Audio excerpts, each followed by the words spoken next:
All right, good evening, everyone. Welcome to the Monday, June 1st, 2020 Board of Commissioners meeting. I'll call the meeting into order.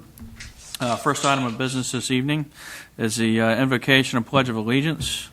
We do not have anyone signed up again this evening, so I think we'll just stand and have a moment of silence and then do the Pledge of Allegiance.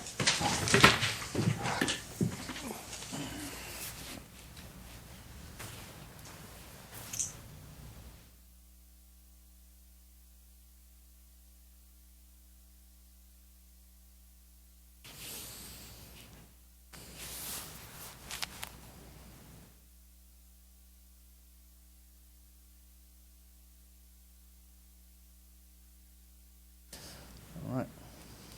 Thank you. I pledge allegiance to the flag of the United States of America and to the republic for which it stands, one nation, under God, indivisible, with liberty and justice for all. Thank you. All right. Do we have any changes to the agenda tonight? Yes, Mr. Chairman, I'd like to make a change to the agenda tonight to add to a consent agenda a resolution approving a fireworks display to take place on July 3rd at Eagle Creek Golf Course. Thank you. I'll second it. Thank you. All in favor? Aye. Any opposed? All right. Thank you. Next item on the agenda this evening is public comment. I did not have anyone signed up this evening for public comment. Would anyone like to speak to public comment? Did you say I had a... One second. Miss Leanne may have had an email. I received two emails today just from property owners for public comment. They'd like to offer advice to not have fireworks. There's not enough people wearing masks was the general gist of those. And with that, I will close public comment and move on to the Commissioner's report. A couple things this evening. The board received an email talking about the Wellhead Club. As we know, the boat basin's been a problem there forever, and they had a suggestion of extending the pier that is currently there out further to a little bit more water depth to allow for boats to come and tie off, and then they could walk onto the property and from there wherever they want to go. I think talking to a couple commissioners, it's certainly not a bad idea, and if it's feasible, something we can pursue. The county manager is going to be looking into that and get an idea of maybe some depth soundings, how far we have to go, the permitting and costs available as we move forward through that. So it's a great idea. Thank you for sending that in to us. We are looking at changing the access point at some future point in time to bring people in to the moat on the eastern part where you currently drive over, but that is a long-term, very expensive proposition, so that'll take a while to come to fruition. If it does in fact come to fruition, we have a lot of permitting to get through to get that done, but this may be a reasonably quick fix to achieve some kind of resolution there. Over the weekend, we received numerous complaints from folks down in Waterloo about the campground. Commissioner Payman, I'm sure, will speak to this. It is his district. I just wanted to assure the folks down there that we heard we got your emails. We saw the pictures. We've heard you. The Board of Commissioners is firmly behind you at this point in time, and we will stay the course. So just wanted to pass along those words of encouragement. And I think that's all I have for this evening. With that, I'll pass it on to Commissioner Payman. Thank you, Mr. Chairman. I will reiterate, as the representative for that district for the campsite area, I did receive emails and phone calls. The staff has been on top of that, gathering information and checking in to see exactly what happened.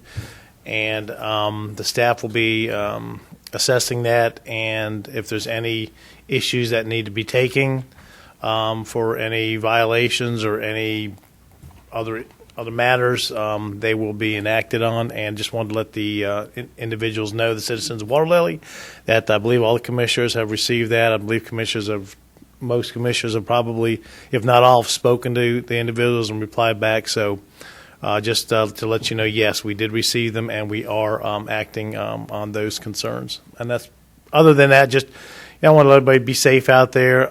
Looks like this virus is starting to I mean, they're still out there, but you hear positive things all the time, which is good. And with everything going on right now in our country, I just wish everybody would say a prayer for everybody out there and keep your first responders in your thoughts and prayers as we move forward. That's all. Thank you. Good, sir. Thank you.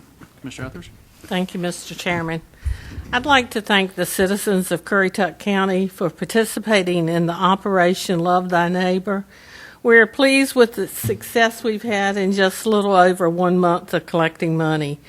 And on this coming Wednesday, we will be handing out Food Line gift cards to our neighbors who have been affected by the coronavirus. Distribution sites will be at the Crawford Fire Station at 121 Shawborough Road, which is right there in Sligo, and also at the Lower Currituck Fire Station, 6323 Currituck Highway in Grandy. The distribution starts at 9:30 in the morning, and you will need to show proof of that you're a Currituck resident. Also, the Currituck Extension Service will be providing activity kits, 1 per family, and we'd like to give a special thanks to them and the Department of Social Service for their assistance in this project and making it a wonderful success. And thank you again for all the citizens who participated. Thank you. Thank you. Mr. Beaumont? Thank you, Mr. Chairman. I had the opportunity to be in the Outer Banks this weekend, and specifically yesterday, and was very pleased with not only what apparently was a lot of business and a lot of folks that have come to visit, but I actually had the opportunity to speak with some of the guests that have traveled into town, and they're very appreciative that they have a place to go. For those that did not know, Forbes magazine recommended Corolla as the #1 place to go following the Corova pandemic. And in fact, Corolla, did I say Corova? You did. Oof, I meant Corolla. Right. Sorry. And Corolla was also the #1 searched on vacation location, evidently, according to their research and their analysis. So with all that said, following the earlier tropical storm we had, I actually believe we gained sand on the beach. Yeah. There's snow fencing or sand fencing that is almost gone. So the beaches are as wide, I think, as I've seen them in recent history. And the water's fine. Come on in. That's all. Thanks, sir. Mr. McCord? I just want to touch on with as far as the road construction. I know there was a lot of complaints. This weekend, I worked patrol. The traffic backs up a little bit right there by Maple. There wasn't a lot they could do. I had talked to Reggie Saunders, our local guy, on Thursday the 28th about moving that stuff because it rained 14 days in a row. It kind of messed them up. That would have already been finished. Left it how it was to that one lane because it was about a 3.5 to 3 inch drop, 3 to 3.5 inch drop, which we feared there might be some wrecks if somebody was on a motorcycle. So it was a little bit of a holdup, but not too bad. The Water Lily Road in the campground. Don't speed on Water Lily Road. I'll just tell you that because we're working it. As Commissioner Beaumont said, Corolla's busy. I was in Corolla last weekend for 12 hours, and it was good to see people out. People are going to restaurants. People are going to see the horses and going everywhere. And like I said, it's awesome to see people moving. And it was great to get a haircut, and it was great to get eat lunch with somebody. I think I've ate out twice now. Our country, as far as like all the stuff with all that's happened in the last few days, we're fortunate here. We have phenomenal law enforcement. I'm not saying that because I work there, but we have some really good, first responders and good law enforcement that really care about the citizens we serve. There was some really, really nice stuff said about our sheriff's department and highway patrol as well on some of the different social media pages as well as people's personal pages. It was actually really nice. Like I said, we're fortunate that we don't have that kind of stuff here. And like I said, prayers to anybody that's a first responder, be it an EMS or a fireman or whatever, anywhere in this country, because we're in trying times right now. But just the law enforcement you have in this county cares about its citizens and its guests. So they're treated with the utmost respect. Final note: nobody hates bad cops more than good cops. Remember that. And that's it for me. Thank you, sir. Mr. Etheridge. Thank you, Mr. Chairman. I'd like to report that Moyock is no longer a ghost town on Saturdays and Sundays. And neither was it this afternoon. Traffic was up like I've ever seen on Saturday and Sunday. So it's good to see people coming to visit us in Currituck. As Commissioner McCord said, and other commissioners, we are in very trying times at this time in our country. And folks, we need to ask our Heavenly Father to lay His hands on us and calm things down and try to get us back to some sense of normalcy. Our very future depends on what actions we take, I think, in the next 6 months. So remember, we are the greatest nation this world has ever seen. And we'll get back to that if we'll all stick together and work together. Thank you. Thank you. Mr. Jarvis. As Commissioner Etheridge said, it has been a turbulent time in America. The tensions that we've all felt have now boiled over. The pent-up anger exploded due to the unnecessary and unjust actions of one police department. But it's framed all across America with this us versus them mentality that has been fostered during the coronavirus shutdown. Black versus white, Republican versus Democrats, haves versus have-nots, citizens versus non-citizens, and yes, residents versus non-residents. We've become part of the problem whenever we dig in our heels and refuse to listen, empathize, sympathize, and compromise. As Commissioner Etheridge said, we are all God's children, and we must love one another and treat all people as we wish to be treated. So I ask all citizens to commit themselves to being part of the problem, part of the solution, not the problem, and embrace the golden rule. And along those same lines, I'll echo what Commissioner Etheridge said about love thy neighbor. We are having our first distribution, and it is a testament to our county, that spirit of giving and that spirit of the golden rule. Thank you for all that contributed. And thank you for the help of the Department of Social Services, the Fire Department, and all the people who made this possible. Thank you. Thank you. All right. Next item on the agenda this evening is the County Manager's Report. Mr. Steichleather. Thank you, Mr. Chairman. I've just got a couple of updates on some stuff. The Operation Love Thy Neighbor, we've also scheduled some other disbursements of those food line gift cards. We are going to be holding one at Heritage Park over in Corolla on June 18th at 9:30 for the citizens of Corolla and Corova.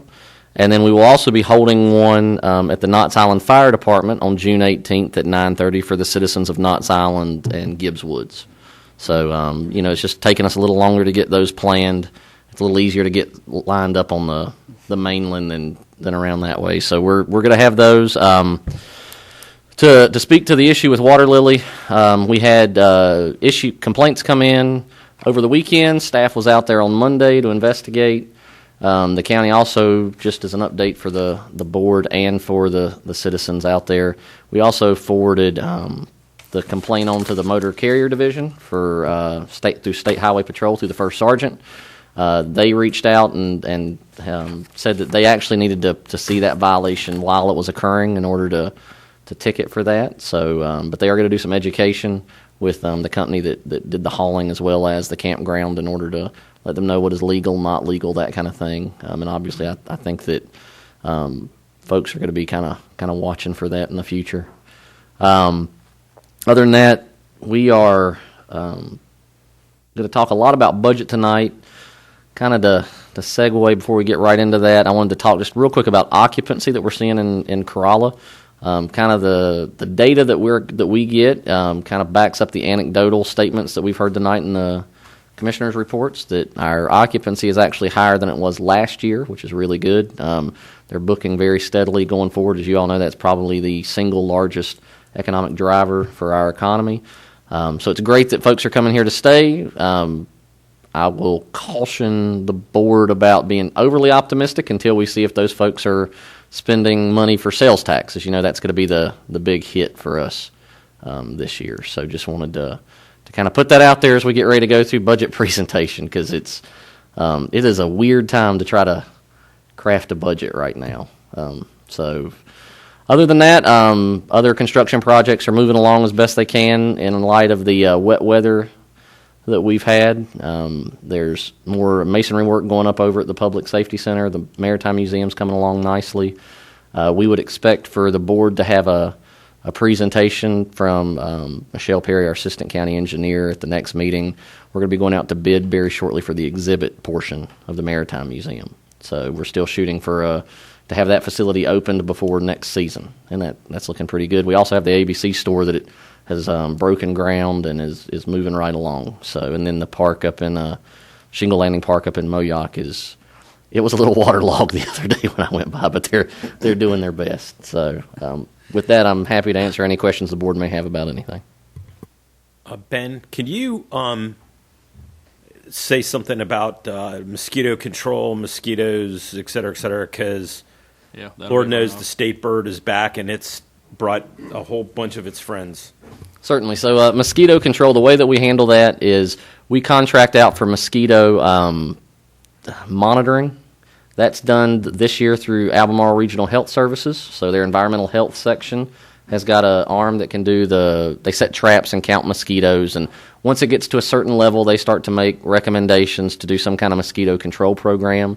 They will also provide us with the discs. I don't believe we've gotten any in yet. I'll have to check with our public works director. But they're the little discs that you can put in ditches and any stagnant water that you might have around your house to help kill mosquito larvae. And then additionally, if it gets really bad, we can go into a spray program.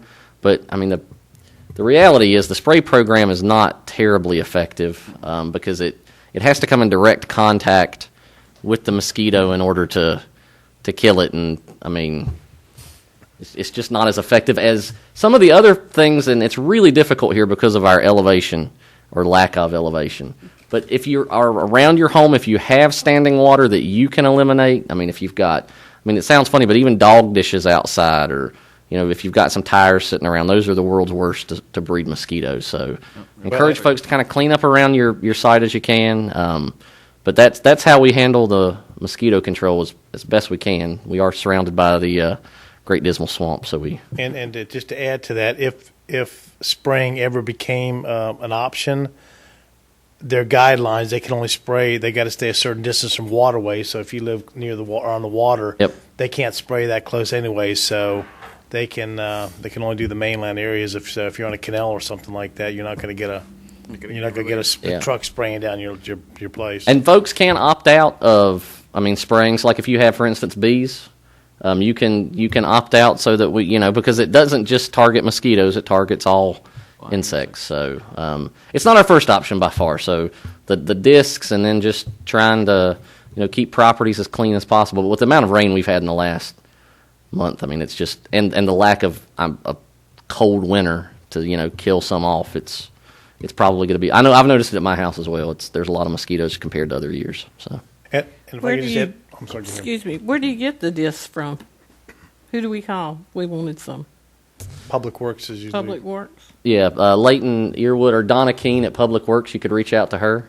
Is And it like I that said, or I'll- Albemarle, or is it at the health department? I think that the disc are with Leighton. Last year was at the health department. Was it? What we'll do, I'll research that for sure. See if we've got them in, and I'll get our PIO to put out a press release or put something out on Facebook to let folks know. Yeah, because I do know that in our meeting they mentioned Public Works, but maybe it's both. Maybe they got them in both areas. It would. It would make sense. One other. You said that, it made me think. One other quick update. Just kind of a nod to Trillium. We've got a distribution actually in the day from Trillium. They always provide some Narcan, which is an anti-overdose medication for our sheriff and EMS staff. So we'll be distributing that to those folks. Something about the different groups around made me think of that. Sorry. And one other thing, an update as well. You just reminded me of in the last meeting. Currituck County they are trapping some mosquitoes to do some testing because of the one case we had a while back. So they're going to be doing some spot checks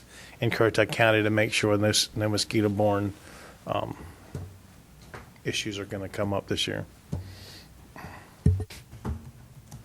All right. Anything further? Okay. Thank you. All right. Well, we'll go right back to Mr. Stikelether under administrative reports. Item A, budget presentation for fiscal year 20 and 21. Thank you, Mr. Chairman. I'm just going to jump right in. So as you all know, this is a PowerPoint we put together every year to present the budget. It looks similar every year, but the numbers change every year. So we're going to walk through this, and as we walk through it, if you have any questions or want to have a discussion point around something, please jump in there. Obviously, we've had 2 work sessions on the budgets already, so this is actually a presentation for the board as well as for the citizens at home who are watching this meeting or anybody that wanted to attend this meeting. And this is the manager's recommended budget to the Board of Commissioners. So this is basically just the general statute that we shall operate under an annual balanced budget ordinance. In the state of North Carolina, you're not allowed to operate without a balanced budget, so we don't get to print money like some other governmental entities.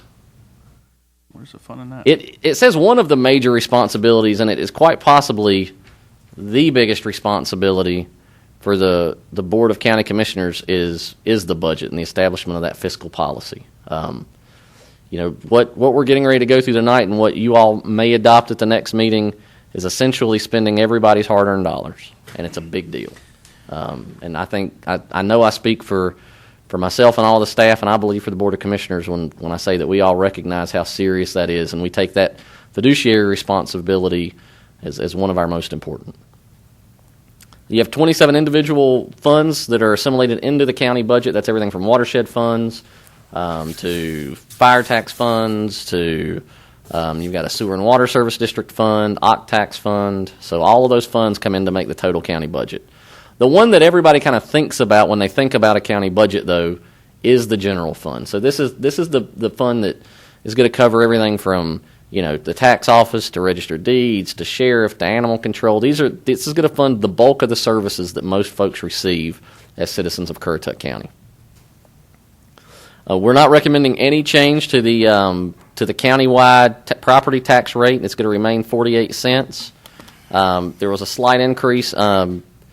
When we get into it, there's different terms that get used. A slight increase to the net general fund budget, but keep in mind we absorbed $2.5 million of debt payment in the budget this year for the public safety building. So that is basically the increase that you see there. Obviously, the most crucial thing that has happened to our budget this year, or for next year, is COVID-19. We had a budget completed around the end of March that we were hoping to present to the board at work sessions in April, and then COVID happened.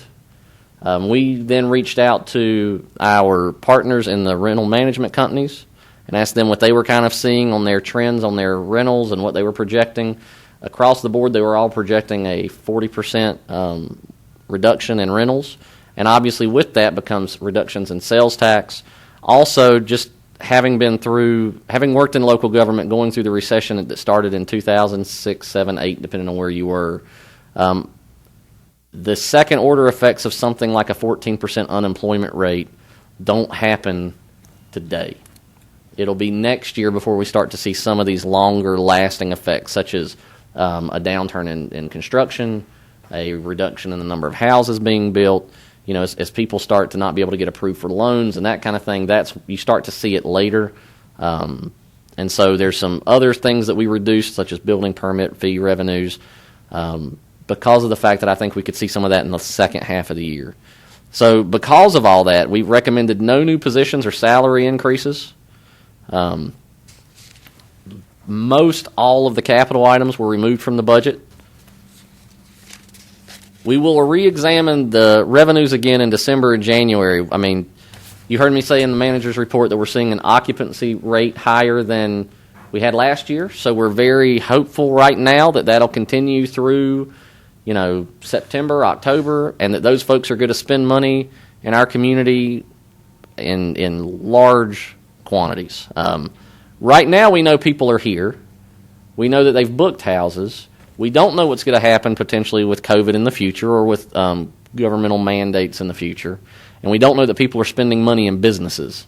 We won't know that because that sales tax number lags behind about 3 months. So we won't have a really good handle on what the summer looked like from a sales tax perspective until we get into December or January. We will have an idea of what we lost this year. One thing that we didn't do is try to make a lot of cuts at the end of the year this year because of the fact that by the time you're in March and April, other than some salary, you've pretty much spent most of your capital money. You've spent most of your operating money other than those last couple months. So my recommendation when we get to December or January will be to look back to this year, see if we had a shortfall, make sure that if we have an overage in December or January, we can make up that shortfall, and then look at starting to add some of these larger, what I'll say kind of larger ticket items back in, such as major capital improvements, new positions, salary increases. And in salary increases there, I do want to make sure that everybody that hears this understands. We had 2 proposed salary items that were going to come forward. One was the cost of living, which was going to be an across-the-board 2%, and the other was a salary study that looked at essentially the bottom third of our salaries and made recommendations on what we needed to do in order to bring those into market, into the range of market competitiveness. So all of those things would be examined again in December or January. There is a 3.85% increase in school instructional funding, so that's the current expense. So one thing that we maintained, we didn't cut, was we followed the formula that Currituck County has followed for a very long time. It grants them a 2% floor, so it's based on inflation rate, CPI. It gives them a 2% floor. In other words, the increase is going to be at least a 2% increase. Between the 2% and the increase in students, it came up to a 3.85% funding increase for the school system. So what you're going to see here is a chart that shows you tax values. You're going to see the blue lines are essentially where we had revals.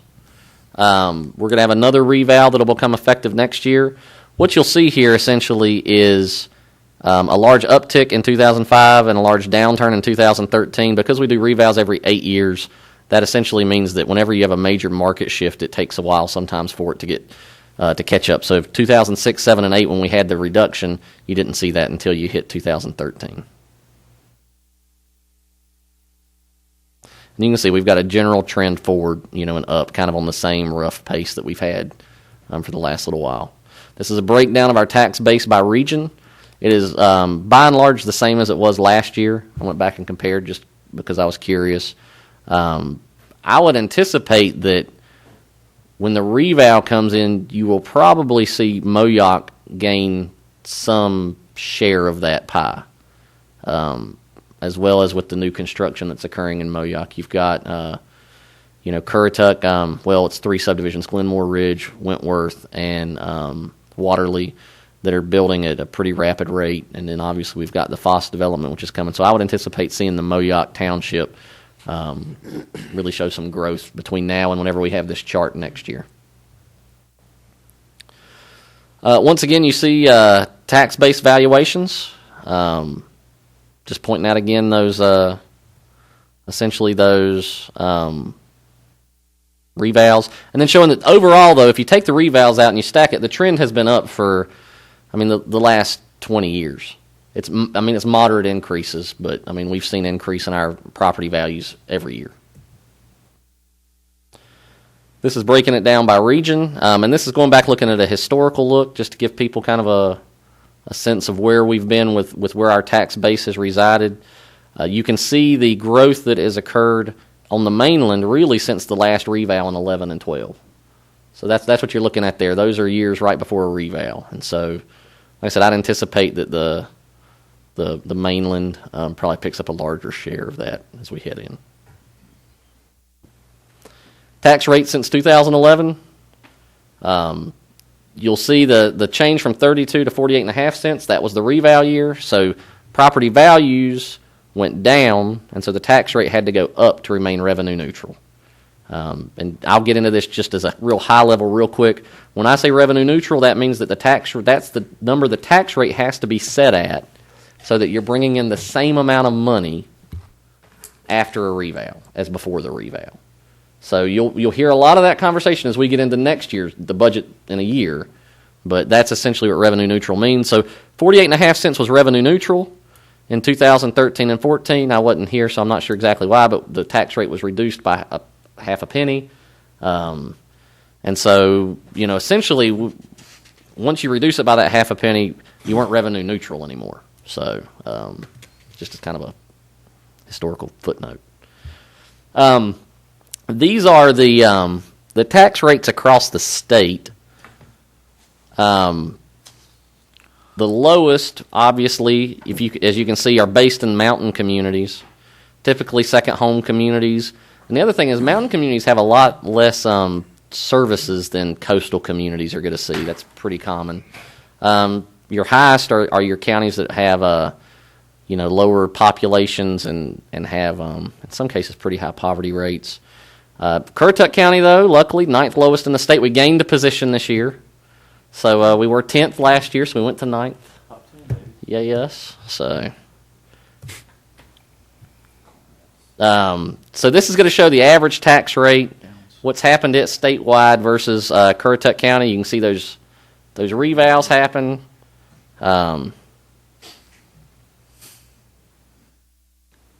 So here's a historic property tax rates.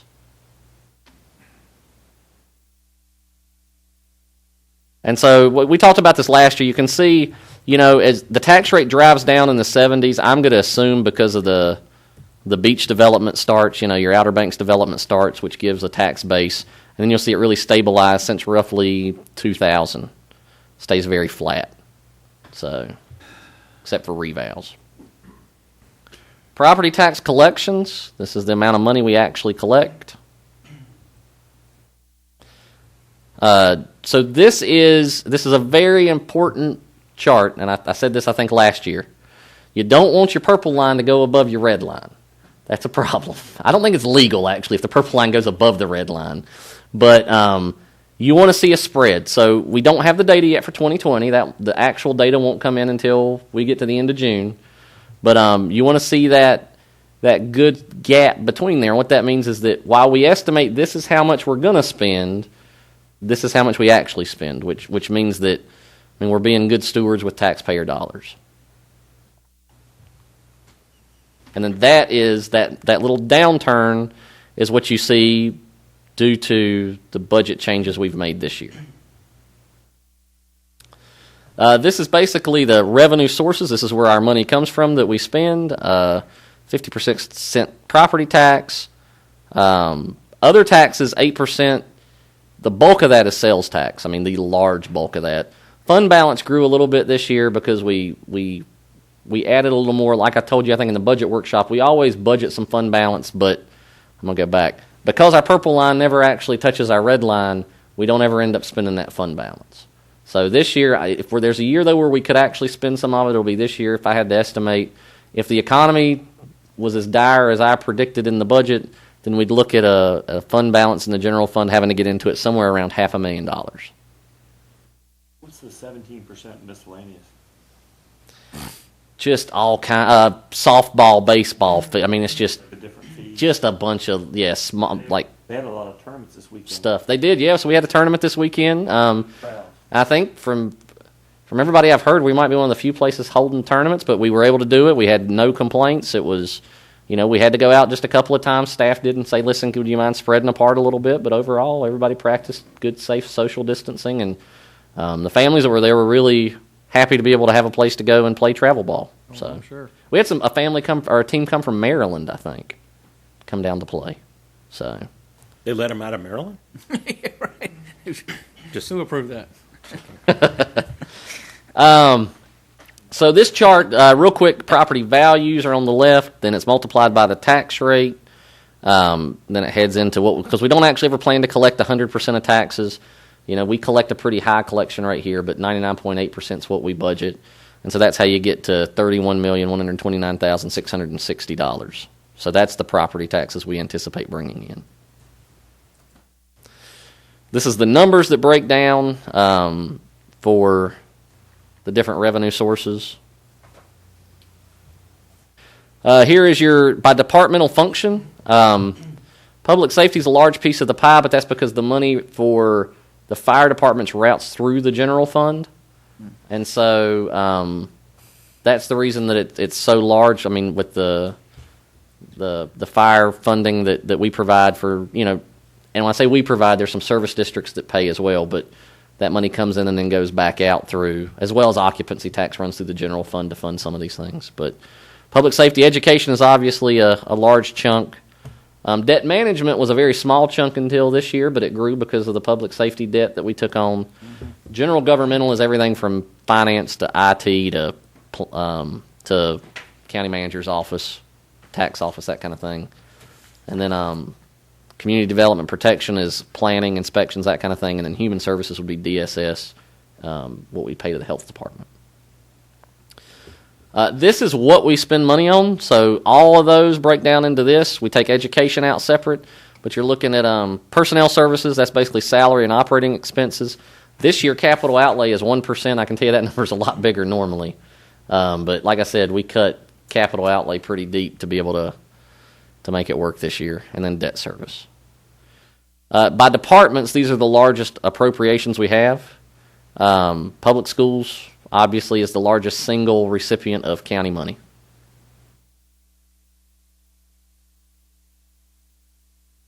So, largest departmental increases, debt's number one. Schools current expense number two. Communications is there because they actually, for the last several years, have they've had overtime that has been cut out, but it's scheduled overtime. So when it got through the process, that overtime number had been reduced, but they always end up spending it because it's scheduled. So that's why that number's larger. Central services is basically a bunch of stuff that just kind of piles into one. I can tell you that normally these numbers are in the 200,000 to 300,000. I mean, it's kind of your top. Like you'd have schools would be typically in the near the top, and then you would have sheriff and EMS because of capital, and then it would kind of flow from there. So these numbers are small once again because we've cut the budget so deep. I'm going to skip the dramatic fade in of the lines there, but Chariots of Fire music. that's right. This is how many employees we have and what they do. So, like I said, same number of employees as we had last year.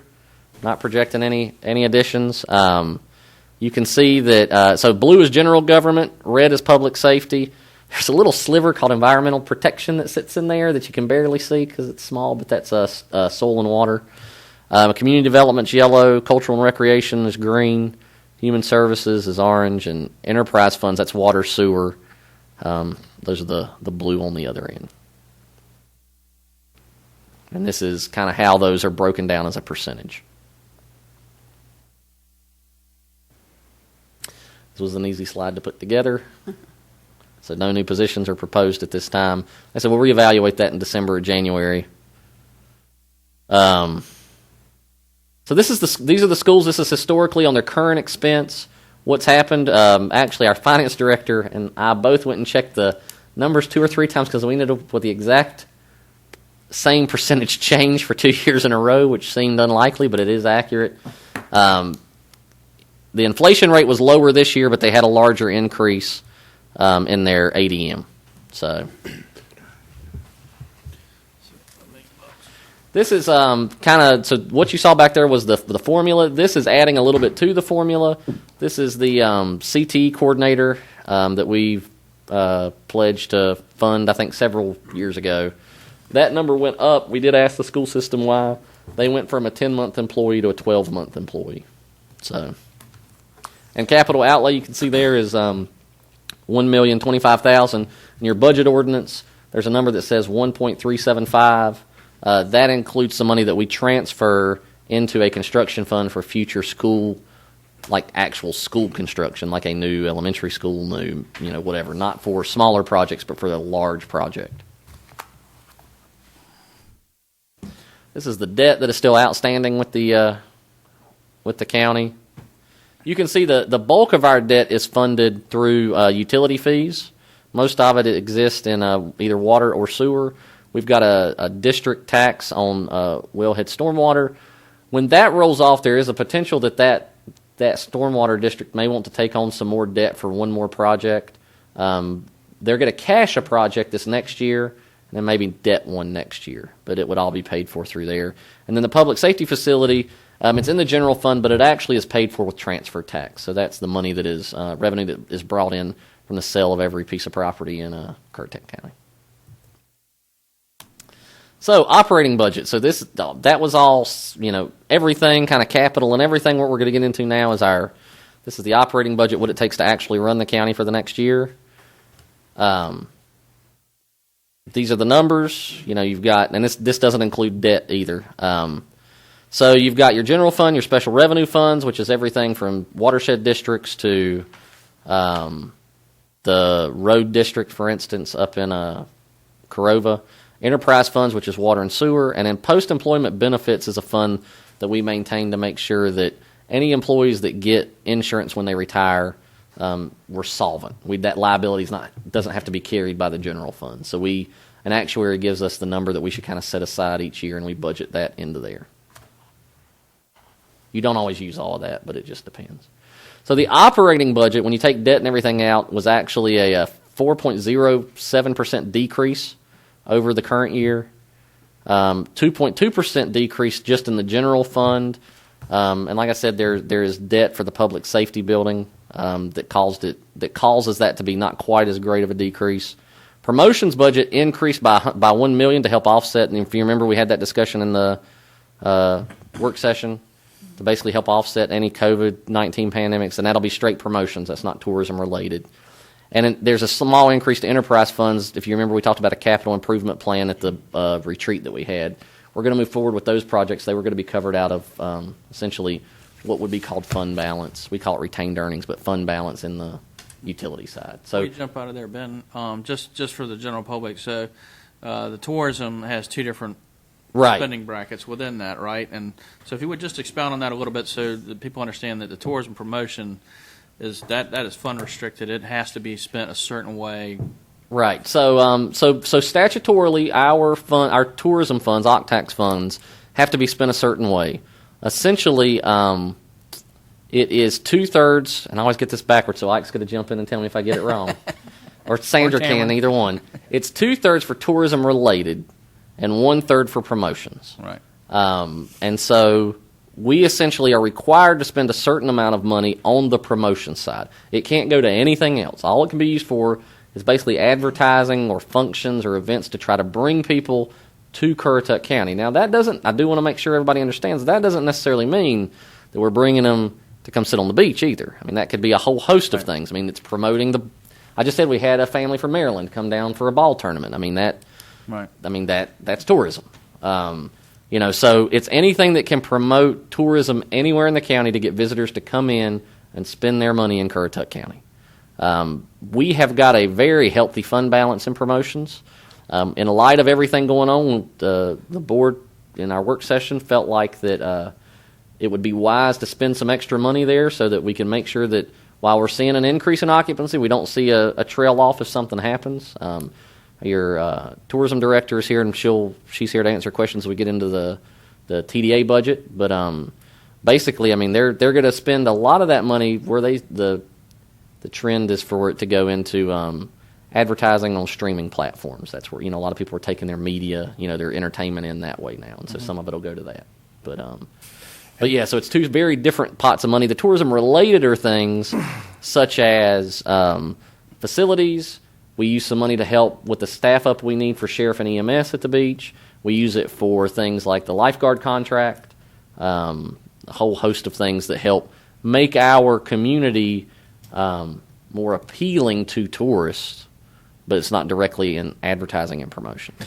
And just reiterate, because every year we get asked this question again, that $1 million is not coming out of the citizens' personal taxes that they pay. No. That is not, the citizens are not contributing to that $1 million. No, it's 100% paid by people who come and spend rent a beach house, and I'm going to say a beach house or a house in the Outer Banks. I'm sure we have some mainland Airbnbs, but by and large, they're on the Outer Banks.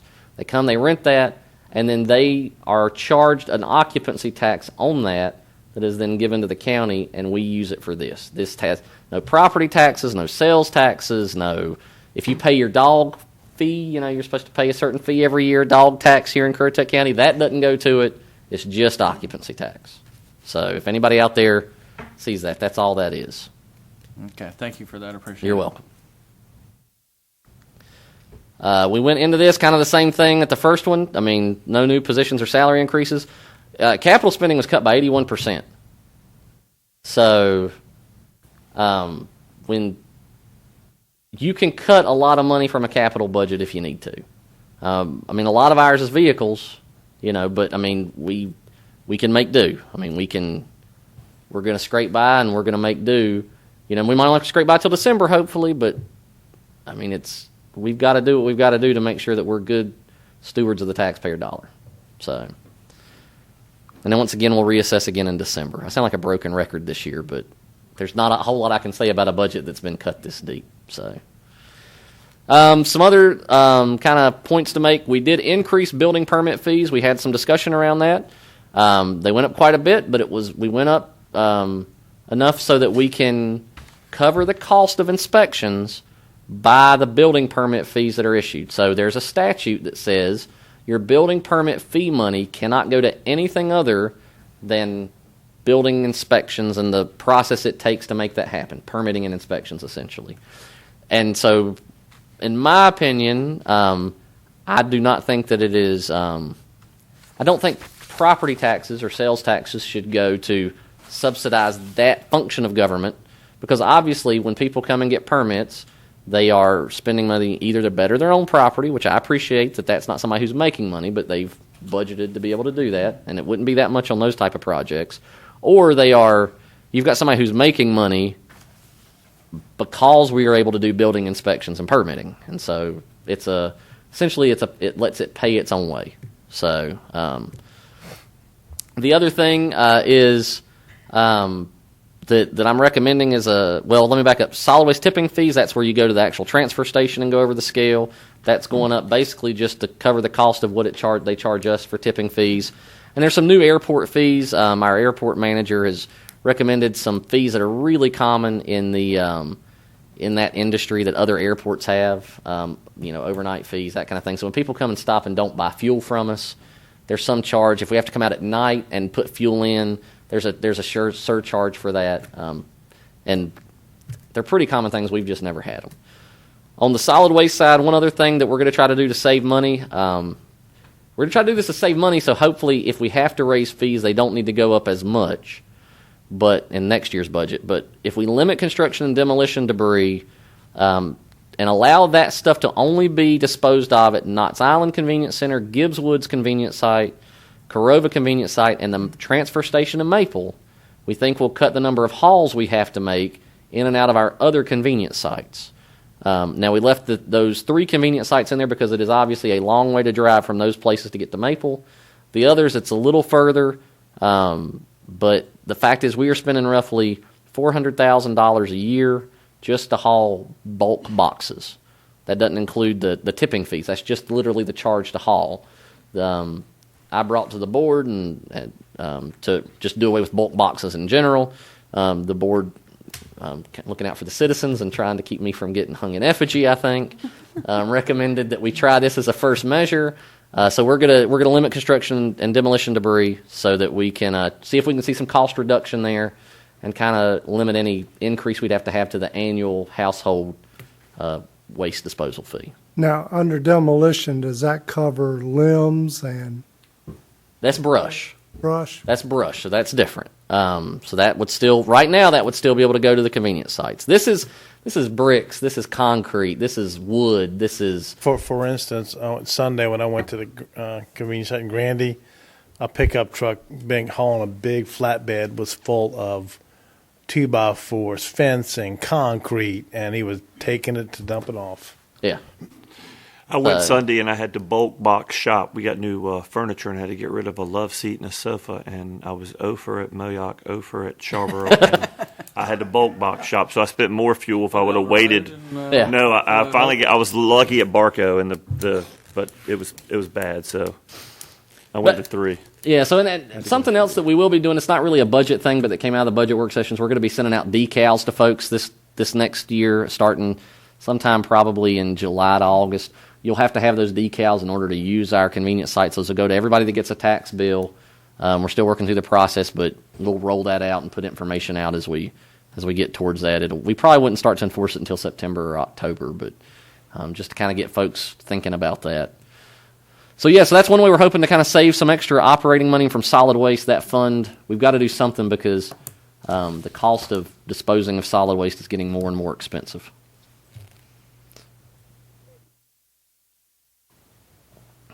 So there you see the total operating fund and the general fund. Like I said, the general fund is what people think of. The operating fund is everything. So when people talk about our total budget, there's other than capital, that's not in operating, but that's what people kind of talk about. It went down a little bit overall. Like I said, general fund went down quite a bit. And so this is going to be the total budget. That's going to be the operating budget you just saw plus the capital. $830,500. A lot of that's going to exist in water upgrades, and there's can't remember the number off the top of my head. It's $200 and some $1,000 that's in public works, and that's just to help them get through a year with different projects they've got to do. We've got $60,000 that we're going to have to spend on the judicial center just on the exterior for a repair that we know. So, and Commissioner or Vice Chairman Payment can tell you can go through a couple $100,000 in a hurry when you're talking about HVAC systems the size that we've got around here. They're expensive to maintain, but they're even more expensive when you got to replace them. And we've got some that are getting some age on them. So we know that there's some stuff coming. We've put some of those off for a year and hope that we can kind of baby them through. Just because of what the budget is. Overall, it was a 1.07% decrease for the total budget. So, once again, capital project, Southern Outer Bank water system. There's a water main upgrade, and we are going to. There's $50,000. It's not a big chunk of that, but I know that some folks are really interested in this. It would go to pave the Shawboro, Grandy, and Moyock solid waste convenience sites, and then the next year we would try to move into doing the other ones and work our way through. So, Grandy and Moyock are by far our busiest sites, and the Shawboro-Ruritan group is the group that really came and championed that cause in front of you all, if you remember, about a year ago now, and so. That's why they're the other site. So they took a lot of time and put in a lot of effort to come and do that. So let's see, there we go. So total budget, it's hard to see a 1% decrease on a line chart like that, but it's there. This is the schedule. So this is tonight. We've got the presentation, public hearing, and possible adoption on June 15th. We have to have a budget adopted by the 1st of July. If we don't, then we get in trouble. So if we don't adopt it June 15th, we would have to call a special meeting in order to work through whatever concerns you all may have that I can't address between here and there. There's copies of the budget going to be available on our website and in the county manager's office. And if you call, we can email you a copy. Happy to, this is the public's money. We're happy to share it with them any way that they'd like to get it. So with that, I'm be happy to answer any questions or. Can they actually get in the county manager's office, or do they need to come in by appointment? They'd come in by appointment, but they can come and get it. Okay. Yeah, and if somebody came in and called and said, "Hey, I want a copy of the budget. I can't get in the building," I would just personally walk them a copy of the budget. Give me a minute. Print that off. Yeah. So Okay. the printing would take longer than getting down to them. Okay. So. I have a point that I'd like to bring up that we discussed at length during our work sessions, and it's tied into the salary study, which I clearly understand. The number one, the results of the study and where that's going, but specifically the fire EMS personnel that are county employees, we have had a significant challenge with trying to maintain the staffing with those personnel. What we're asking these guys to do and the qualifications that are necessary to be able to support the county is a challenge in the first part, and ever since we put people to work full time doing that, we've seen salaries increase in our neighboring communities, both to the north, the south, the east, the west. Well, I guess not too many to the east, but Far East. If you're in the Navy. Far East. So, and I asked, as the commissioner that works with the Fire EMS board, I did ask Chief Melton to look at, because there's a real cost associated with understaffed positions within the fire department, Fire EMS department. So specifically, we are approximately 8 personnel down. In what would, wait a minute,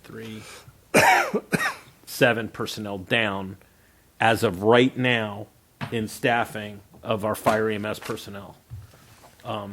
That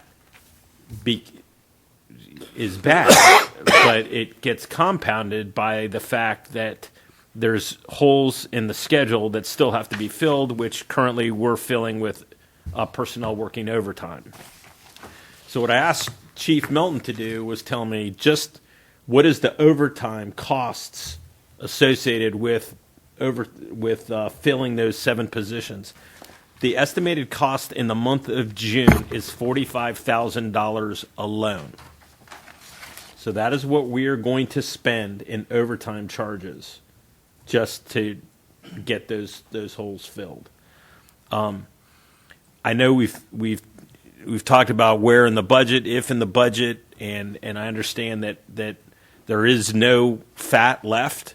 But I'm going to recommend to this board that we seriously consider pulling from fund balance to go forward with a pay raise for our fire EMS personnel to try and get them back closer to being fully staffed. Again, that $45,000, if you look at what the cost of the pay raise with fully staffed department, 6 months of that right there pays for a whole year of full-time personnel. And if I'm not mistaken, I think Chief Melton had made a comment in the past that with this extra overtime, we're taxing individuals with being out too longer. They're getting tired. It creates an unhealthy work environment for the staff that's doing that. It's just not. I mean, when you overwork them, we're asking for. And we're asking them, they're on duty for 3 days straight, and talking with Whalehead yesterday, they responded to I think 7 calls alone on Saturday, right? Oh, they're rolling. Yeah. And they said the It was 3-car busy all accident. weekend. Yeah. The point being, you're right. They're being asked to work a lot and then work overtime in order to try and keep us all safe. So I know it's a hard decision because the money's not in the budget, but I would really suggest to this board that we go forward. The question really is, what does that cost? We talked about it, but it escapes my memory. It was $650 for the whole That's pay for the whole study of pack. the bottom third. So what was it? That was like $323. Yeah, it would be somewhere, and I'm estimating off the top of my head, but it'd be somewhere between $200,000 and $300,000. And we're spending $45 now. Well, that number's accurate, but we don't have 7. We don't have 7 vacancies because people have left. We do have some vacancies because people are out on FMLA. 1. 3. I thought it was 2. There's 3. Who's on first? 3. There's a lieutenant on A shift, a lieutenant on C shift, and a paramedic on C shift. So you really need 4 bodies, 5 Well, bodies? we can only hire 4. So you're still. I guess what I'm saying is The the cost overtime. savings wouldn't be. And I'm not saying we shouldn't do it. I'm just saying the cost savings wouldn't be 45. It would be. More like, It's yeah. in the study that they did, it's 22,000. Now I'm not saying we shouldn't. I'm going to tell you that I have concerns about doing it. The other thing I wanted to add, and we understand that's your job, but the other thing is that's as of today. Mm-hmm. I know that there are multiple individuals that have already begun their processing Of exiting. somewhere else. So this is bad. It's about to get worse. And that doesn't include the cost that the county has spended. Oh, Lord, help me. that the county has spent or expended to train some of these personnel to get them up to the quals that they need. So we have invested in their training, and there are multiple municipalities that thank us very much for that because we've made a better. Yeah, there's no doubt that we have a problem with retention in our Corolla Fire Division. I mean, we know that, and it's an issue that we've recognized for a year and a half at least, if not longer. And it's something that, I mean, if it wasn't for the budget implications that we're facing, we would be funding. Well, what would you say, 4 or 5 that we needed possibly? 4. So I mean, what is that? Well, it's going to be double digit if it's not kicked in July. We stand to really be at 10 digits by the end of this month. So what's that real number going to be then if we had to move forward? I mean, are we talking a couple 100,000? Is that what you said? Well, hold on. To implement the salary study to bring the pay up, and I'm estimating, this is a big estimate, it's somewhere between 200,000 and 300,000, I think. Now, were we talking about doing a study, or are we talking about just bringing the pay up? You're talking about bringing the pay up. I'm saying, Yeah, just doing the pay up. Yeah. So is that bringing the pay up if we were fully staffed, or is that bringing the pay up with current configuration? that's if you're fully staffed. Okay, just want to make sure we're all on the same page. Yeah. So that's the other aspect. The longer it takes us to get fully staffed, the less of a specific impact it winds up being. I can, like I said, this is, and I'll leave it here. I have great concerns about taking any kind of recurring cost and spending it out of fund balance. I mean, that's... Got it. Yes, sir. I think we And with that, understand I'll- that, but I would hope that next year that would no longer be the case. That we're really talking about a one-time spend out of our fund balance, not a recurrent forever expense. And I would suggest even a you- moderate increase, just a moderate increase, covers that raise. And I think, and I understand that being conservative relative to the budget and whole and relooking at it in December, I completely agree with that philosophy. But I think already we're seeing indications. We're already seeing indications that I appreciate a doom and gloom perspective, and that's your job, right? But we're earning and burning. I'm just going to go and put it I out would there. suggest to you, I think we're going to be far better off than the scenario that we've been living with or working towards. Well, what's Chief Melton's perspective then, if on the staffing, if we implemented this tonight, would he feel? I mean, does he feel like this would take care of I've the? I've talked to morale folks would that shift in. are in the department that said, "I'll stop doing what I'm doing because I'd rather work here if this goes through." And they understand the budget, but without a light at the end of the tunnel, Bless you. they have to make decisions going forward. and where are they going? They're the They're same going- guys that were out there pumping water, saved the county hundreds of thousands. Well, I don't know, hundreds, maybe $50,000. I mean, those guys, and this is coming from a cop and fireman. I mean, those guys, their pay is pathetic. I'll Where are just we go and put losing it them out there. to? Dare County and It doesn't- Chesapeake. it's all and everywhere. Just So- okay. One other option that is out there, it wouldn't help mitigate the increases in Knott's Island, but whenever I believe, and I'm going to kind of look to Sandra because she knows, I believe when the fire service in Corolla was set up, it was going to self-fund through the district. Is that correct? Started with a safer grant that expires this year. So that you can fund that with the property tax increase in that service district for Corolla at least, and then it minimizes the risk to fund balance.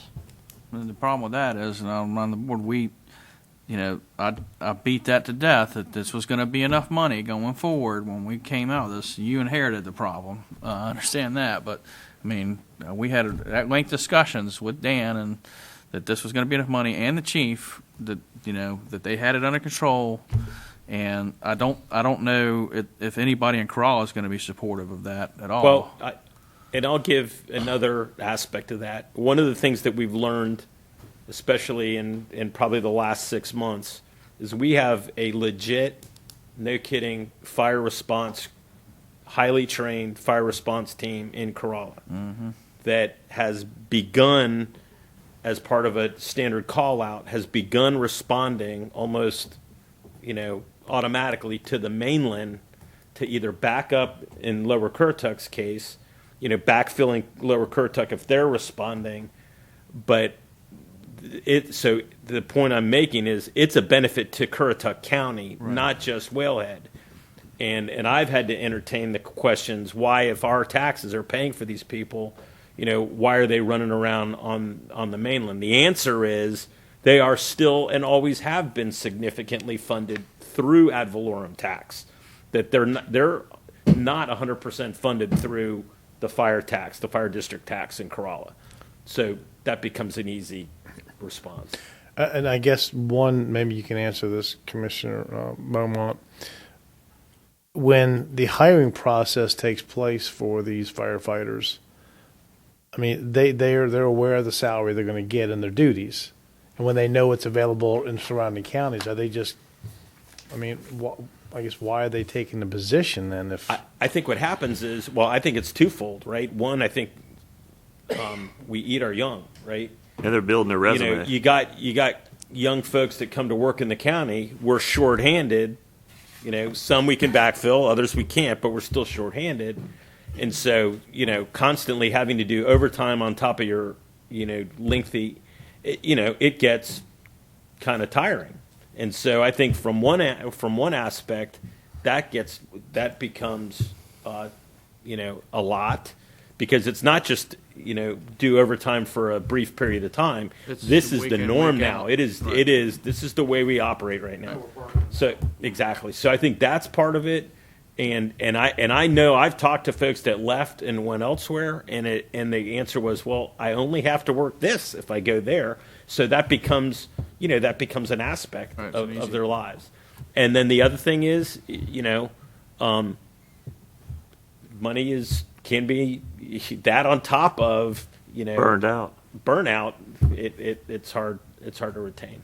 And a lot of them are getting trained here and going somewhere else. But if they were compensated better, maybe not burned out. Yeah. What's the incentive? Yeah. Well, I talked to a young gentleman yesterday. Of course, now everybody's younger. Who literally used to work for Newport News, and now he works for Corolla. And and he came here because to me, I'd rather work in Corolla any day than work in Newport News. No offense to anybody from Newport News. But the point is that it's a lifestyle. It's an environment. It's a much, I think it'd be a far more, fun place to be. You still have your cardiacs. You still have all your medical emergencies, but you don't have to deal with some of the really lousy stuff that I think some of the bigger cities have to deal with. So it is attractive on that part. And again, I think, money is not always everything, but I think this comes out to almost a $6 an hour pay raise to these guys that are making $11 an hour. That's a significant difference. The other thing I think we didn't talk about was, okay, let's say we implement this and we throw that in there, and the overtime keeps rolling. Now that OT just costs us more money on top because their pay went up. My budgetary suggestion to you is when I do the budget, if we decide to move forward with this, I won't reduce the overtime line. You've got to do it with the overtime goes up. Let's say let's say the overtime just stays flat. You've got to think. And I understand where you're coming from, Commissioner Beaumont, but from a budgetary standpoint, when we redo the budget, we will budget it out of fund balance, not necessarily out of savings, because I'm sure there will be some savings, but we'd rather recognize that without planning for it. Sure. And the other challenge is that, and you see it in the EMS division, the overtime, even with a full staff, you still are going to get into quite a bit of overtime, especially on 24-hour shifts, because people take vacation and people are out sick. And like I said, right now, of those 7 positions, 3 of them are FMLA. So we are eating the salary of the person on FMLA and the overtime we have to pay to staff that position. So if somebody else gets hurt, for instance, you pay both. Well, that's a normal problem all the time. But that's why I say I wouldn't count on your the savings. Your budget line item, your budget, when we looked at the salary study and the impacts of all of that was encompassed in that. All of I mean, you didn't plan on people not. I hope you didn't budget for a understaffed fire EMS. No. I mean, I'm a little. Let me back up. I'm a little confused because you said salary study, which Okay, so salary study identified a group of folks, Correct. right? Originally, the budget was looking at everybody Correct. getting that pay increase. Correct. And that was everybody in a fully staffed correct. organization. Yes. So my point is now, yes, we have FMLA, but there's an aspect of that that's going to occur. But the more openings we have, there is a cost savings. We're not don't- paying for people that aren't working. Yeah, we are. Yeah. No. I'm not talking about FMLA. Gotcha. I'm talking about a gapped position Gotcha. where we don't have somebody working. Correct. So normally that cost, that lapsed Correct. salary, what we call that, would then be moved to overtime to cover the cost. Correct. Right. Yes. I think we're talking about the same But thing. again, the closer we get, the less overtime people are working, the more people are. I think you'll wind up retaining more people. There is no doubt in my mind that a $5 an hour raise is going to retain more people. Like, I agree totally. I mean, I think, and it's a problem. Like I said, I'm not trying to sit here. I don't want anybody to sit here and say, well, that darned old county manager thinks that we don't have a problem. Because I get that we have an issue. It's just trying to weigh it, from my perspective, against. Well, do we have the same issue with the deputies? We've had a lot of overtime stuff I mean, with recently turnover, wanting to leave and go better pay, or We just gave them 4%. Well, they redid the career development. Yeah. what? I know that, but prior. But I mean, okay, Prior, rephrase it. prior, yes. Prior to that, were we having issues? Prior to before we that, got yes, with Not the a career 30% development. turnover. Not We have a what he said. 30%. No, but we did have an issue though of people wanting to Prior go. to, yeah. Okay. But now everybody, like you said, that when they did that last year, they didn't. Not everybody got. It was probably The incentive was there for them. the to incentive was there to have Make the them- more training, the more make better. So it was themselves. probably 40% got raises. right. But they had to have the training, just kind of like any other, the fire or whatever, they have to have it. So, would you like to put a motion on the floor? I would. So, Mr. Chairman, I would move that we add to the budget, despite the county manager's recommendations, but that we go forward with the pay raises for the fire EMS personnel that were affected during the pay study. And for the record, that will be the fire. I'm going to get this backwards. 'cause I It's know. the fire EMT. It's Fire the, EMT basic and fire EMT advanced. Correct. So no, the intermediate. intermediate. Yeah. But yeah, so the The paramedics lower and the tiered. The lower tier, it's those yes, two. the Now, well, let me ask, paramedics and the lieutenants and everybody up won't see anything. before he makes that motion, can I ask one question? Sorry, I don't mean to interrupt you, but, I mean, is that going to be a compression issue? We know, and I think I've mentioned this to the board all along. Always will be. There will always be this first round. There's going to be compression problems because you're potentially going to have people jumping up quite a bit. Right. So there is a potential that from this, an intermediate EMT makes more than a paramedic. In theory, it would only be for a year. I mean, because then we're going to do a salary study next year on that second group. But There's nothing we can do to prevent that. yeah, I mean, and that's not just going to happen in Right. fire and EMS Correct. either. Yeah, That'll it's going to happen in other, Yeah. I didn't mean to interrupt So his motion. That's my motion. Okay. All right. Do we have a second? I'll second it. Thank you. Okay. Further discussion? Yes. Now, do we have a? Did we say there was a dollar figure established with that? Maybe I missed that. I think it's. I Ballpark mean, it. it's ballpark somewhere between $200,000 and $300,000. I think. Okay. I mean, I seem to remember like 280, something like that. So, I somewhere in agree that with you. neighborhood. Okay. Okay. Any further discussion on this? Will that include possible increase in overtime? Because I think what Chairman White was getting to, that when we go up on the hourly rate, overtime's going to go up significantly. Well, everything. I mean, so that's just the salary portion. We'll have to go up on salary, FICA, retirement, and Well, on you're- overtime. But that the FICA aspect of it, those back end stuff that we pay on, that should have been factored into that. It was not. No, that's just the salary. That's just the Just the salary. salary. That's just the We're probably looking at closer to a half a million. I thought you said. FICA's not that much. No, I thought- 7.5. Well, you got. I wrote down 323 because the whole thing was 650. Three- I wrote 323 that- because it was almost half. But that's just salary. So Salary study doesn't take the bennies into. no, that's just the salary increase. So I would suggest instead of making a motion tonight that he bring it to us in the budget adoption so we know exactly what we're voting on. Correct. Okay. And I think you need to look at overtime also. We didn't need the whole package. We need a whole package. We're sitting here worried about how it's going to affect us, and we don't know what the rest of the summer's going to bring. And I definitely think they need a raise, but No doubt.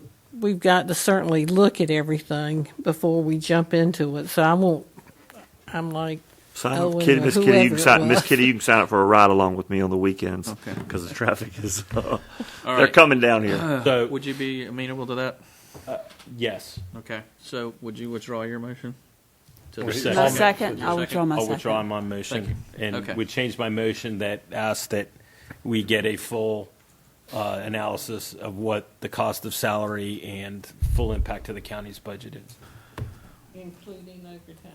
yes, ma'am. Sorry. Okay. Do we have a second on that? Second. Thank you. All in favor? Aye. Any opposed? Hearing none, it passes unanimously. Thank you. With that, I'm going to call a 5-minute recess.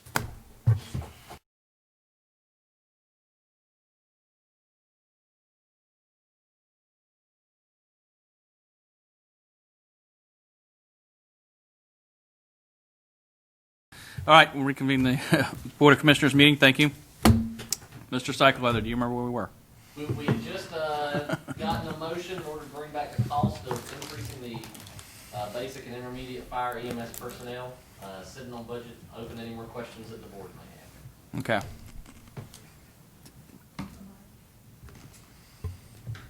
Bad, Ben. Rookie mistake, yes, sir. Okay. Well, that was rather anticlimactic. All right. Next item on the agenda this evening is public hearing. Item A, PB 19-17, Baxter Station. Plan development. Residential zoning to support 127-unit subdivision, 103 single-family units, 24 duplex units with a density of 2.37 units per acre and a minimum lot size of approximately 10,000 square feet with the construction of an on-site wastewater treatment plant. And it is my understanding that the applicant withdrew their application. Yes, Is that correct? Mr. Chairman. Earlier today, the applicant's consultant withdrew their application for this project. And as per the UDO, they are now a year before they are allowed to resubmit a similar project on the same piece of property. And they understand that, right? I did email them, responded to their email with that section of the ordinance quoted to them. Okay. So at this point, we just need to make a motion to allow them to withdraw their motion. You that just correct? move on to the next item on the agenda. What's that? There is no action necessary Okay. for you to take. Thank you. All right. Next item on the agenda, item B, PB 20-04, Currituck County Flood Ordinance Text Amendment. Request to amend the Unified Development Ordinance, Chapter 1, Section 1.7.2, to reference the most recent effective date of flood insurance study, the FIS, and digital flood insurance rate map, and to include auto adoption language for all revisions thereunto after January 1, 2021. Ms. Alyssa Surratt. Thank you, Mr. Chairman. This text amendment was initiated by the county and is necessary to continue the county's participation in the National Flood Insurance Program. So this is a very important continuation of the National Flood Insurance Program. It's very important because it does allow this is the big one, it does allow property owners to obtain federally backed flood insurance on eligible properties. It also retains eligibility for federal grants and loans for development and retains eligibility for federal disaster assistance. So FEMA updates our maps every so often, every so many years they go through and redo the study. And these are flood insurance rate maps are referred to as firms, flood insurance rate map firms. They do this periodically. And you may recall that we went through this process in 2018, and we did revise the majority of our maps, became effective on December 21st, 2018. However, a few areas, a few panels of Currituck County, we do share with Dare County. In Dare County right now, you may all be aware the towns and the county are in the process of updating their flood ordinance and their maps. So here are some of the panels that we share with Dare County, the Currituck-Dare County line. And these 4 panels are the ones that we need that are being updated. And because these 4 panels are being updated that we share with Dare County, we do need to revise our language, or the effective date. Essentially, we need to revise the effective date of the maps, because in our ordinance it's listed as December 21st, 2018, but now that should be read June 19th, 2020, because that is the most recent effective date of our flood insurance rate maps. So they are incorporated by reference. So in the official zoning map, we do refer to the flood insurance rates maps. As you can see before you, this is the text amendment. These are the changes to the UDO language that we are proposing. So we're changing the date for the flood insurance study, and the dated instead of December 21st, 2018, it's going to refer to June 19th, 2020. And also, we're going to include this auto adoption language that the state emergency management, North Carolina Department of Emergency Management, has suggested, with and all revisions thereto after January 1st, 2021. So you see that the language would read, the FIS, the Flood Insurance Study for Currituck County and associated D-firm panels, digital flood insurance rate map panels, including any digital data developed as part of the FIS or adopted by reference and declared as part of this ordinance, and all revisions thereto after January 1st, 2021. So the state emergency management highly recommends this language to be adopted. So when the firms are updated again, we're not coming before you in a very short time period to have to do this language, have to amend this language. It's going to be an auto-adopt and whatever the most recent map is. So on these 4 panels, there are 4 panels. 3 of them basically open water and some wetlands areas, and there's one of the maps that have a few properties at the very south end of Pine Island. If you have any questions about these panels or the other language specifically before I go into the presentation. Questions? I think so. Okay, good. Because the advisability of amending the text of the Unified Development Ordinance is a matter committed to the legislative discretion of the Board of Commissioners, not controlled by any one factor. In determining whether to adopt or deny the proposed text amendment, the Board of Commissioners may weigh the relevance of and consider whether and the extent to which the proposed text amendment, 1, is consistent with the goals, objectives, and policies of the land use plan and other applicable county adopted plans. 2, is not in conflict with any provision of the county of this ordinance or the county code of ordinances. 3, is required by changed conditions. 4, addresses a demonstrated community need. 5, is consistent with the purpose and intent of the zoning districts in this ordinance, or would improve the compatibility among uses and ensure efficient development within the county. 6, would it result in logical and orderly development pattern, and 7, would not result in significantly adverse impact on the natural environment, including, but not limited to, water, air, noise, stormwater management, wildlife, vegetation, wetlands, and the natural functioning of the environment. So in making a decision, so that being said, staff recommends, and planning board did recommend this as well, that to approve this text amendment. It is consistent with land use and development, the land use plan and development goal number 1, to protect and conserve the area's natural beauty and coastal resources of the county's greatest asset for economic development and a high quality of life. Land use and development goal number 7, to exercise caution, foresight, and common sense in dealing with the risk of coastal development. And natural hazard area CAMA management goal, to conserve and maintain barrier dunes, beaches, floodplains, and other coastal features for their natural storm protection functions and their natural resources, giving recognition to public health, safety, and welfare issues. And policy NH1, the county recognizes the risk to life and property that exists within special flood hazard areas, i.e. areas having a 1% chance of flooding in any year that may be inundated during major storm events. The county will continue taking measures to mitigate these risks and will avoid taking any action in these areas that materially increase risk to life and property.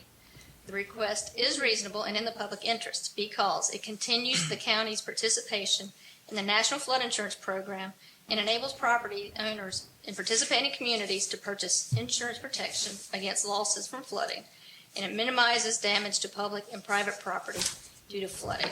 Planning Board and staff recommend approval of this. The Planning Board met in a special called meeting last Thursday to consider this language because of the abnormal schedule we've had this spring with public meetings.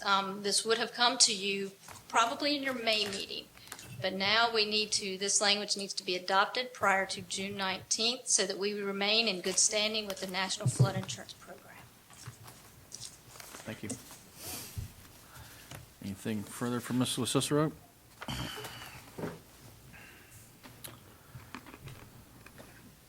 At this time, then I'll open public comment for this item, the agenda item. I don't have anyone signed up this evening, and we did not get any emails about it. So, would anyone like to speak to this?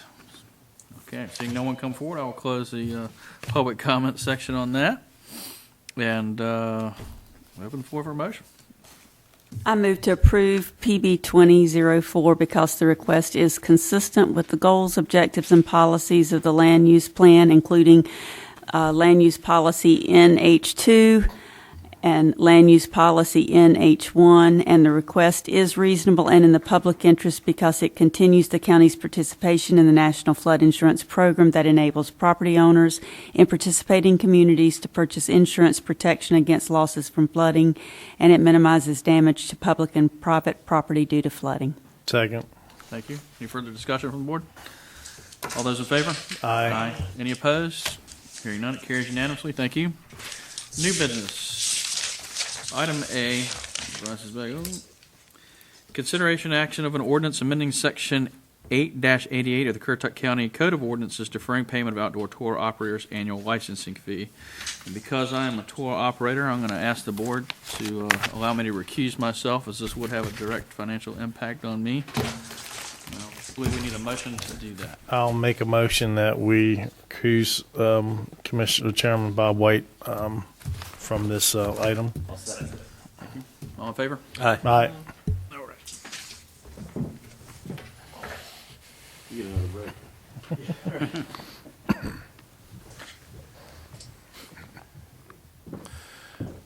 Okay. I guess this would turn over to our attorney, Ike McCree.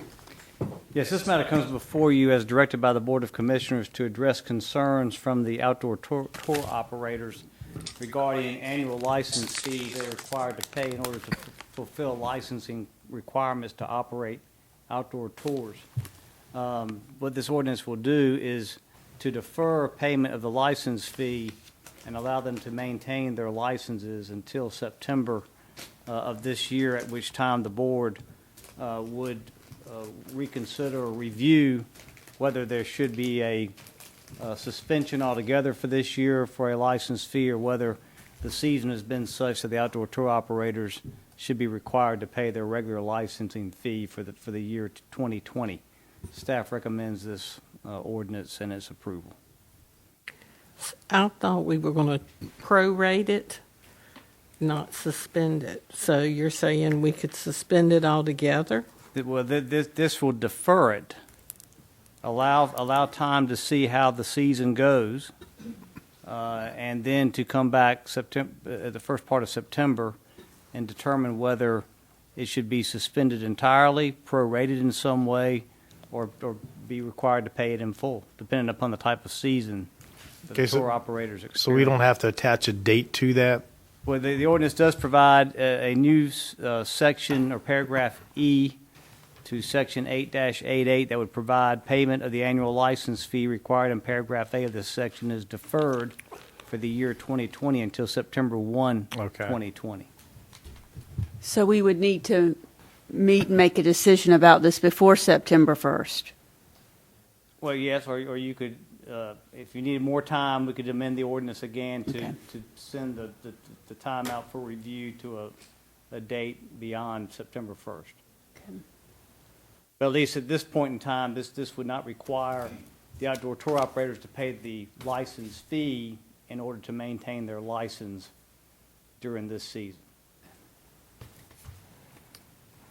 Any other questions from the board? And this is just for 2020? That's correct.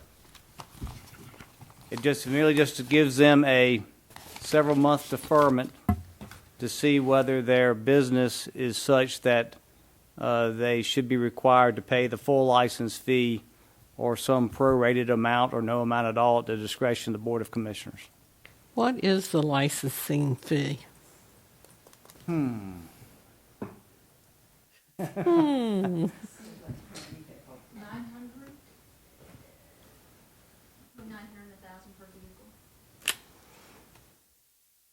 So it varies from license holder to license holder depending upon the number of vehicles that they are allowed to operate.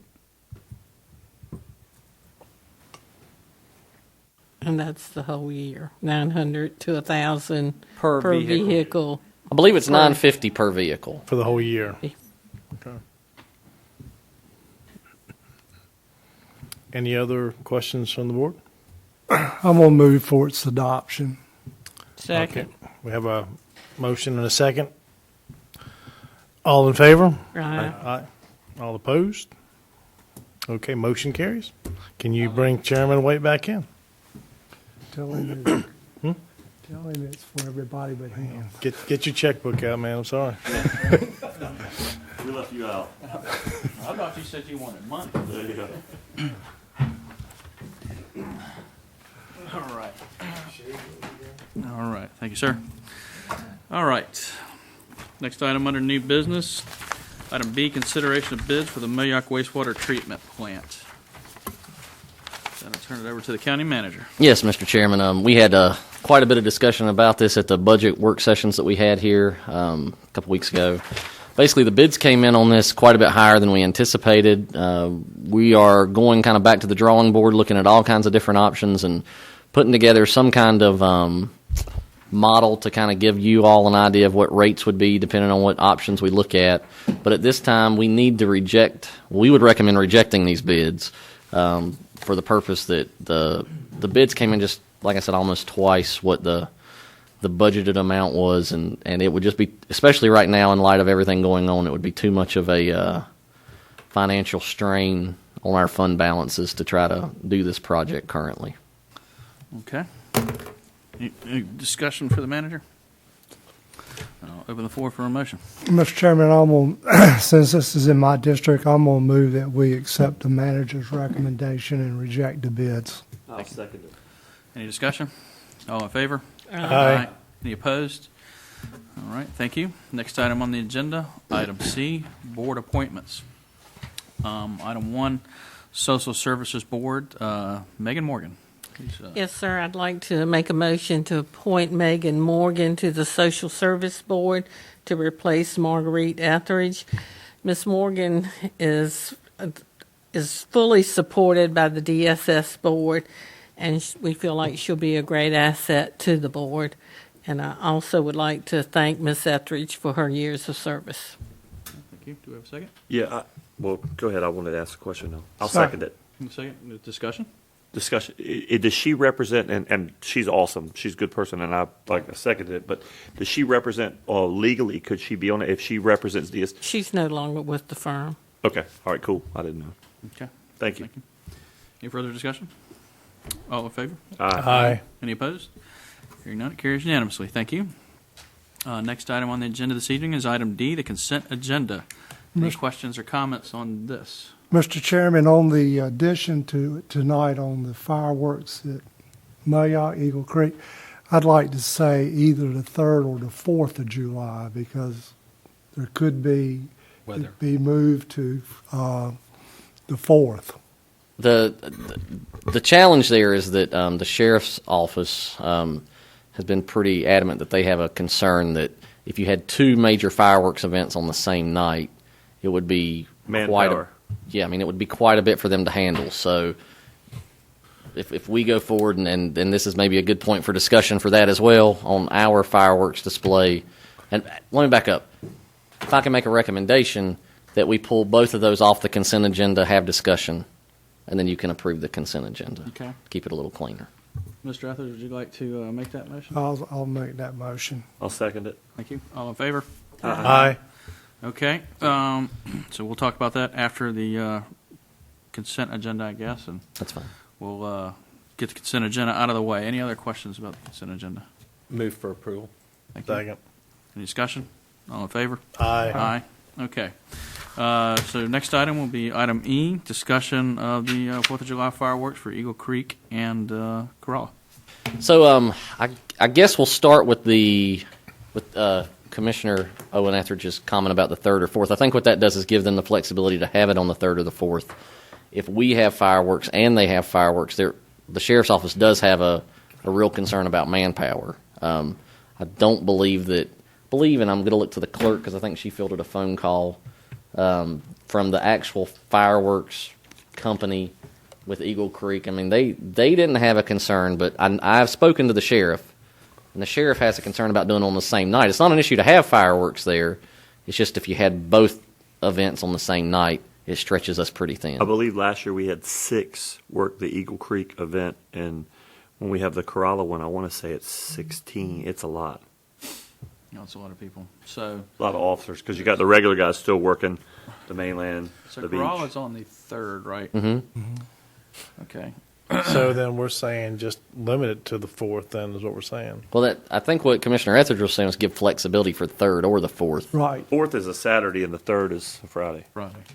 And the sheriff's department is not comfortable with both of them going off, that he can You'd provide have to have adequate. 20-some guys. What's that, sir? Sorry? On the same night. Right. Right, yeah, no, it's not an issue of setting off fireworks on separate nights. It's just a manpower issue if you had to have both on the same night. The concern is that people might be calling saying they're not socially distancing and need a deputy up here. Right. Well, Because and last year there was no incidents. Everybody There was was no well incidents behaved. at either place. yeah, but I mean, I think it still takes a lot of sheriff manpower at both And this year events. is extraordinary for Corolla as well, so because of the whole COVID-19. COVID. Yeah. Coronavirus, as Commissioner Beaumont said earlier. So, Commissioner Etheridge, with that in mind, would you be amenable to it occurring on the 4th rather than the 3rd?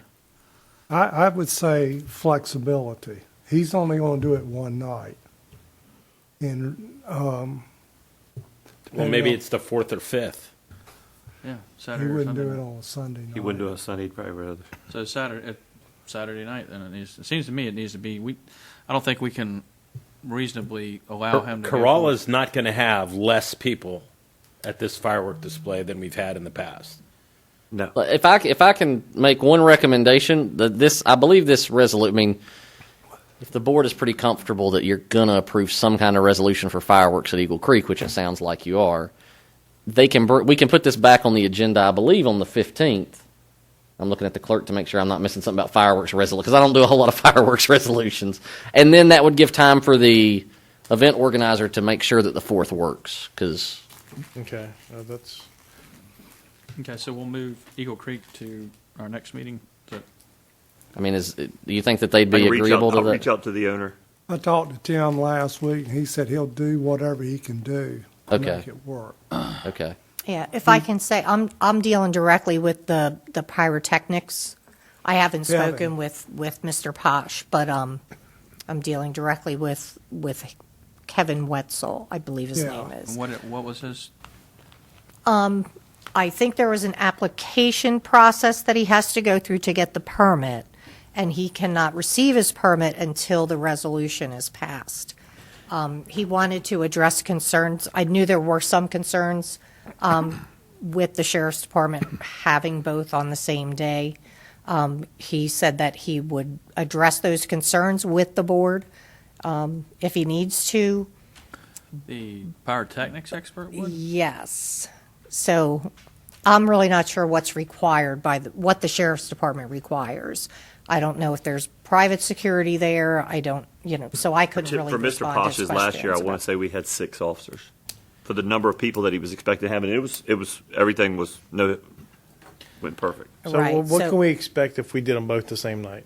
You'd need 22. probably 30 guys. And they Close only to 30 guys. There's only 40 some employees that work for the sheriff's office, including administrative Good staff. Lord. I think. Yeah, that's almost Yeah, the bulk it'd be of the almost deputies. impossible. Because, I mean, you're going to have the guys working the road, then you're going to Yeah, have... and then so And every hours-wise, sheriff's too, employee you're going would to have to guys working beach duty during the day. Used to And call you can't fire- work but so many that's hours right. in a day.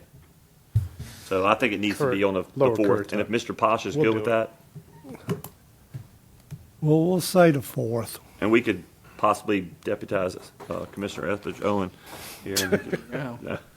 All right, so Citizens arrest. There you go. Right. Okay, so the motion.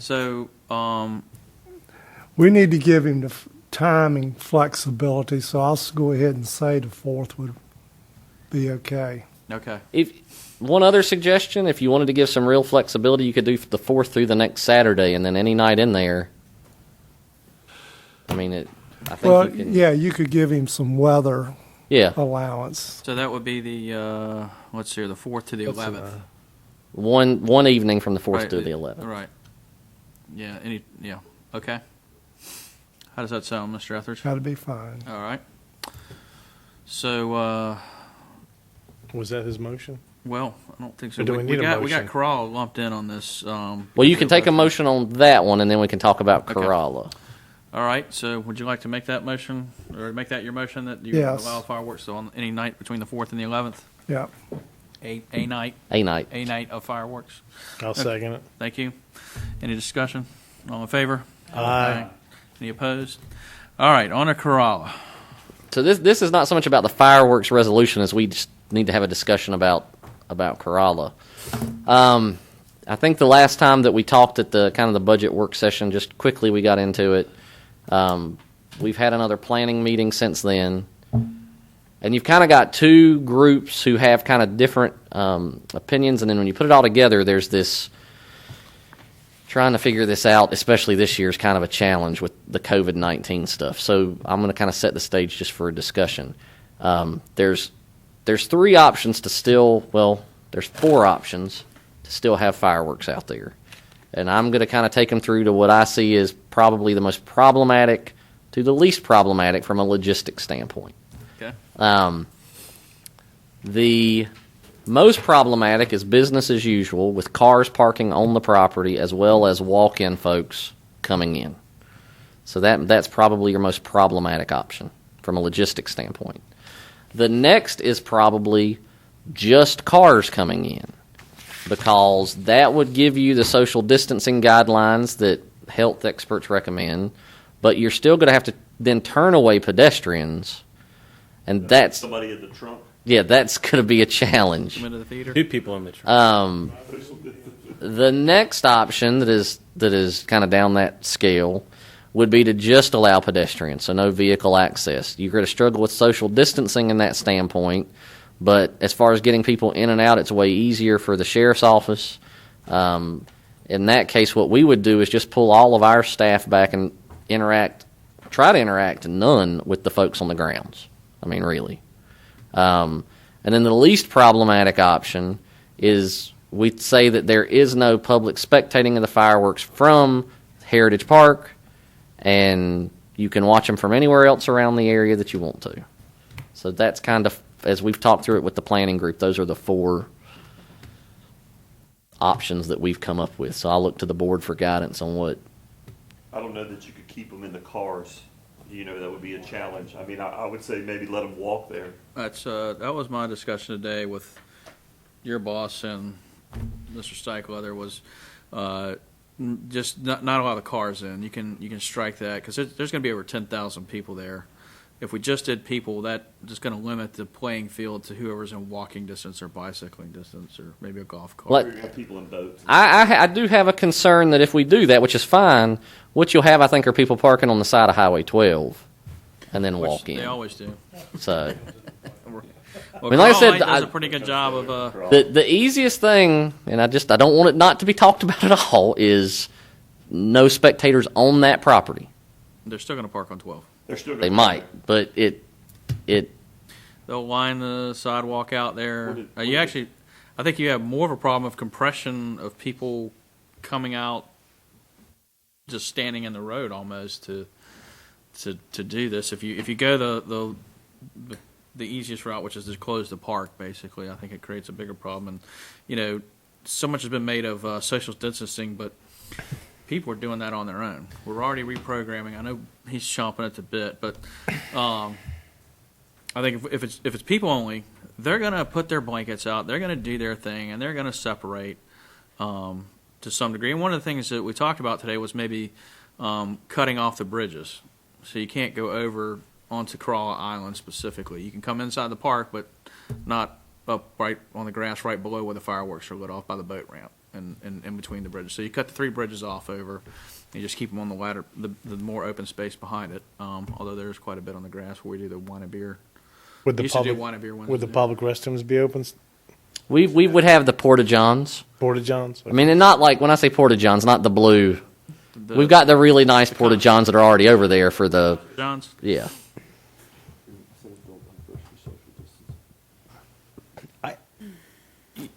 As anyone that's traveled in Virginia, which is probably all of us, everybody kind of gets it. And, I would encourage, folks that are concerned for their health aren't going to be there in the first place. Right. And I absolutely respect that decision. Those that are struggle with the whole philosophy associated with it, will be there. And life's a risk, and I think that the unintended consequences by trying to, if you don't let vehicles over there, that means vehicles will all be across the street and will still have the same problems over there. If you don't let pedestrians in, people are going to get out of their cars and they're still going to be there. So I think in general, if folks, and remember, this is July. This is, when all of these influenza-type viruses go into hiding because they don't do well in sunshine. They don't do well in the sunlight, and they don't do well in the hot and the humidity. Dark outside. So- When the so- Fireworks don't do well. Yeah, but not when they're all gathering, right? Well, how would this be any different than what's going on the beaches right now, with the proximity that people are sitting side by side? I Maybe mean, not. people are outside and they're. That's the point. That was my point. Is if even if it's just people, they're gonna People for the They're most going to part, be like- standing cheek to cheek. right. They're gonna be hugging and kissing, singing "Kumbaya" out there. So, but to your point, yeah, there's significant challenges no matter. how the you high look at school it. voted to have basically a full-blown graduation, and that's in a week. So, Well, that's another thought. This is a month from now that we're talking about. What does the world look like? I in a mean, month? and again, as the county manager and I said or discussed, if we had a radical outbreak and it was rummaging through, we had people dying left and right. We can always throw up barricades and say, hey, we're not doing it. And maybe we continue down that path. But I think we have to plan on a bunch of people on the property, just because I'm not sure how realistic it is to be able to prevent it. So just so you all know, I'm the riskiest. from a planning standpoint, what we will do if we decide to have people on the property, pedestrians only, let's say, like Chairman White was saying, and my recommendation will be to take those 2 bridges, cordon them off. Staff will not interact with the crowd unless there is an emergency. And then EMS will go in, treat the emergency, and either transport in an ambulance or bring them back to a first aid shelter that we'll set up near the house. What does closing the bridges get us except less real estate? It gets us space for our staff to have distance. Because Okay, if you and how let is that? people come over, then your staff is now. What if you let them come over and then go out in front of between the clubhouse and the, I don't even think they can go there because of the fall area. The hill. They're limited to You can't. Yeah, you basically can't do the that. property, They usually the house. take that off. Yeah, I mean, you're Big not club's losing that much property. land. It just gives you a place to stage a first aid area that's not where people can mingle around it. It gives your staff a place that. You could close the bridges. That's Okay. But that's the. although people would sit on the piers, the finger piers in the basin. I mean, the problem with that is you will you reduce the amount of area available to Sure. lessen the concentration. But the park's not the only place you can see the fireworks. Correct. So, I I mean, think the bigger problem for us is that is where the concentration of people are going to Yeah. be. If you're out on your boat, no big deal, right? If you're sitting on the beach, you can see them too. Yeah. I mean, If you're on the roof of your house. Problem is, the they're way on the they've roof of limited Paul's them, they don't house. go up as high as they used to. Yeah. Go to my house. Yeah, if you sit on Paul's roof. It's sweet. Don't stand on the roof, though. $10. So, Yeah, they reduced the height of them about 10 years ago. yeah. Back when they caught the They've diesel reduced the After- height. They've after reduced the 9/11. altitude that they can go off. And the problem. It was reduced after 9/11, Yep. The height of fireworks. yes. So you don't get the visibility like you used to be able to. all the fun. 30 feet lower or something, wasn't Okay, well, we're diverging now. So, I guess the big question before the board is just business as usual. Well, I don't think there's going to be business as usual, Well, even under the most. our normal operation where we allow the cars to come in and park. There's no way we can keep them in the cars, so that's they're going to go out and get on the grounds, and then people can meander in from the surrounding neighborhoods if they want to. And One other quick point just that I think is worth making. If we allow cars to come in and park, the Shawboro Ruritan Club is our contractor to park cars. And it may or may not be the best group of people to put potentially in a mass gathering situation. We could float it past them. What kind of staff do we have involved with something like that? Tourism staff, is it? Cameron, come on up. Under a typical year, you would have a lot of tourism staff. Now, we don't have the vendors as much this year, so tourism staff will probably be limited to 2 tourism staff, probably Tamron and Jill. You're going to have quite a bit of sheriff's officers. Fire. 16 to 20. Fire will be there. Fire You're going to EMS. have fire and EMS. You're going to have emergency management. So those will be kind of the core group that Eric, would be there. Weatherly. Mr. Personality. He loves this stuff. So that's the staff load that I would anticipate being there. Okay. The biggest challenge for, like I said, it's the social distancing guidelines. So but- Social distancing So- fireworks. would we be asking, and just a question, would we be asking staff to interact in any closer proximity than they normally would? Something like this? I mean, would we put them in a I'm not going to. That's what I was trying to explain. I'm going to pull staff, and I can't speak to the sheriff's deputies because I don't have any. We would have to interact. I don't have any authority over sheriff's office. But They I mean, were all of the staff that's under my authority would pull back unless needed in that group. We don't have the normal activities going on. So the tourism staff probably is just kind of whatever needs And a to be lot of there the to be there, sheriff's deputies, they're managing traffic, allowing pedestrians to go across the street. I mean, there's not It's not a ton of interaction. not like we're giving haircuts or massages or doing nails. I mean, it's people that are where's the best place to see over there. Right. I mean, I think creatively with signage, I'm not sure I see it as a heavy lift. but no vendors or anything like Right. that? Though. Yeah, we're not. I mean, that we've already canceled all those contracts. But I'm trying to think. Where's staff? I mean, Well, I'm telling you you, what have would to they have do? EMS, right? Because and they're somebody's going to they skin would their be on knee. the grass at the back door, right, or Yeah. on the boat ramp area down there where they sheriff- typically stage, so they're Correct. close to the fireworks, right? Be If some- we're blocking off that portion of the island, I guess, then really your people on the street, your deputies on the street that are manning the crosswalks and traffic flow are the ones that are going to really be in any kind of close proximity to people. Because if you don't I have think that's a anybody, fair statement. And it's 6 feet for 10 minutes. So Where this people are needs going on to be moving back, so they're not going to be close to well, them. you just have to make sure you have somebody there that's not going past the barriers onto the whalehead, and Right? Yeah, we won't be using those. you'd have to have that in place. Yeah. I mean, you can park a cruiser. We can talk through that, but I got. I think We could do businesses. social distancing, keep moving fireworks. So I guess the question from staff tour. is: cars and pedestrians, just cars, or just pedestrians? I say cars and pedestrians I say cars and pedestrians. with closing the bridges. What if the Shawboro Ruritans aren't comfortable doing parking this year? Boy Scouts. Owen. Kevin. Boy Scouts had done it in the past. Boy Scouts I mean, have done it. and that's With the chaperones. right. Yeah, but then you're asking.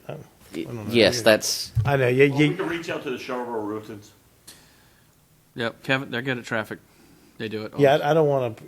I don't want the county. I'll reach out to the Ruritans and see if they're willing to do it. If we just did pedestrians, where would people park if they were? 12.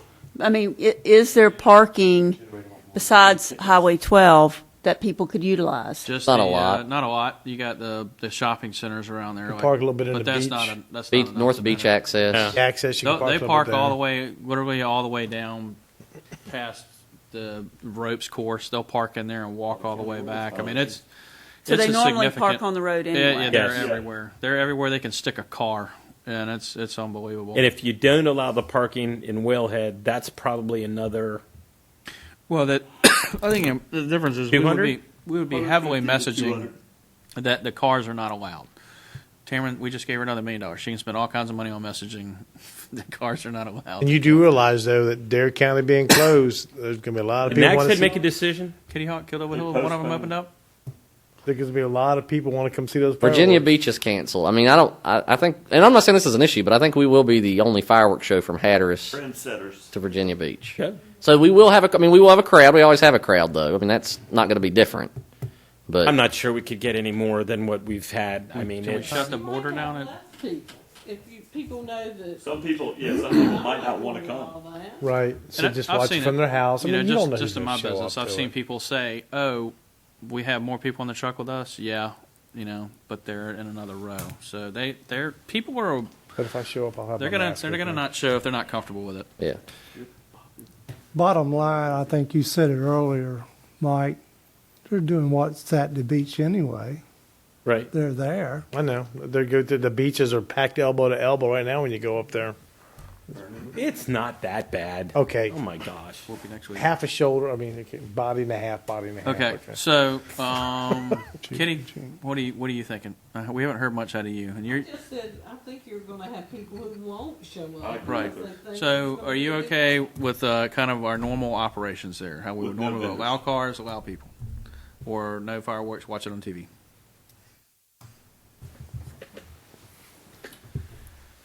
Just need general consensus from the board.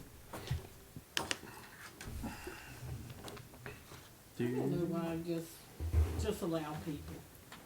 Just people. Okay. Commissioner Payment. I'm okay with the cars and the people with no vendors. Okay. Like we had just what we were discussing. Me as well. How about you, Kevin? I did that with you too. Okay. Owen. Same thing. right. How about you, Miss Selena? I'd prefer just pedestrians, but if parking's going to be an issue no matter what, I mean, I'm good with either, but I would prefer just pedestrians. I think the ayes have it. We're gonna just have our normal sort of ish modified 4th of July with no vendors. and I'll get with the Shawboro Ruritans, and if they're not comfortable, then I'll let the sheriff know. Owen. All right. I don't think we need to take any other action on that. Oh, Oh, y'all need to we pass a resolution. We need a motion to approve the moved. resolution. Thank you. Second. Thank you. Any further discussion? All in favor? Aye. Any opposed? All right. Thank you very much. And now I'll recess the regular meeting of the Board of Commissioners and open a special meeting of the Tourism Development Authority to discuss the tourism annual budget presentation for fiscal year 2021 and some budget amendments for the Tourism Development Authority. And who is Ms. Tamron doing that? Nope, Or you? I'm doing it. She's here in case we have a. She just Question. back here. So this is what we explained earlier. Basically, is occupancy tax and how it's broken down. So basically, it's 6%, and it gets kind of funky in how it's broken down. But like I said, just keep in mind 2/3 for tourism related, 1/3 for promotions is the easy way to remember it. So this is what we would expect to generate, and then this is how it would be broken down for next year. So under promotions, this is basically what it says, what it can be used for. We went over that in the earlier conversation, but just to reiterate, it's basically to attract tourists and business travelers to the area. that budget's really straightforward. I mean, it's basically all spent in promotions except for some salary cost for the staff it takes to actually put ads, buy ads, create campaigns, that kind of thing. This is how you break down that promotions. Large bulk of it is social media now, some television, and then some print. That was promotions. Any questions about promotions? Okay, tourism related. This is basically anything that, in the judgment of the Currituck County Board of Commissioners, could increase the use of lodging facilities, meeting facilities, recreational facilities, and convention facilities. So you'll see the big spend there is for the extra EMS staff that is housed in the beach. That's to help facilitate the uptick in population we have. Same with the sheriff's office and lifeguard services. The fourth highest cost this year, typically in here, just so you know, you will see some cost associated with connecting Corolla. That's not in here this year because that's what we had to cut in order to make it work in case Octax comes in. Wellhead sidewalks, man. Wellhead sidewalks. I mean, all beach walkovers. I mean, they're all on hold until we see how Octax is going to come in. Of all the revenues that we've cut, this is the one I guess I'll say I'm least confident in my prediction, which is a good thing, if that makes sense. Because I do think that Octax is already showing that it's bounced back and will continue to bounce back, especially for this summer. Next summer, if the economy takes a big dive, then it might be bumpy, but that would be mainly in next year's budget. Salaries hardly ever makes this list, but that's salaries for a handful of people, your public works employees who work on the ground, some wellhead employees, that kind of thing. That's a quick budget presentation, but presenting it tonight, public hearing, possible adoption June 15th, and then effective July 1st. Any questions? Effective July 1st, 2020. Yep. Forgot to update the date. My bad. That's what you get for hurrying. I know. All right. Any questions? All right. So we got some budget amendments. Yeah. Give me just a second. Let me get this computer up now.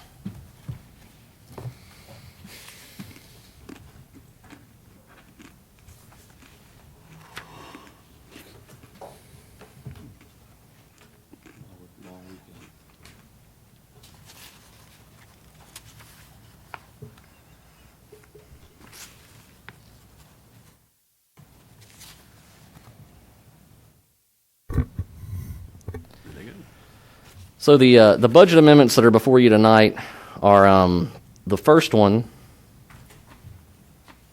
is to purchase iPads that are used as cash registers at the Visitor Center and Wellhead Club. So basically, there's some temporary services money that didn't get used this year. They would take that money and then use it to buy these. We use these to handle payment processing at like our it used to be our Wine Wednesday event, and also for like beach parking passes, that kind of thing. Okay. Well, I'll move to approve. Second. Thank you. All in favor? Aye. Any opposed? All right. Was there anything else you had for us on that one? Yep. Got a couple more. The next one is to upgrade the videographer computer. Our videographer's been asking for this for a while, but we've put our videographer through his paces in the last couple of months, and we've seen that there's probably a lot of benefit just in general to having a little better equipment. And this equipment will help him turn some things around faster as well. His workload has grown quite a bit. So this is money basically to allow him to upgrade that computer. Okay. Do you want to lump these together, or do you want to? Yep, we can do that. That's fine. The next one is to transfer funds for data transmission cost. Basically, data transmission just needs to be increased. The next one is basically just for operations for the remainder of the year. And we saw several of these in your the consent agenda. It's just we're getting to that time of year where this is kind of the last run of but you'll have maybe budget amendments on the next one, but you got to get through to the end of the year and make sure our budget balances once you get to the end of the fiscal year. So I'll be happy to answer any questions anybody has about any of those. Any questions? Okay, hearing none, I'll make a motion to approve. Second. Thank you. All in favor? Aye. Any opposed? All right. That brings us to the end of that. Can I have a motion to adjourn the special meeting of the Tourism Development Authority? So moved. Second. All in favor? Aye. All right. Next agenda item is a special meeting in the Ocean Sands Water and Sewer District. The first item is Ocean Sands Water and Sewer District Annual Budget Presentation for 2021.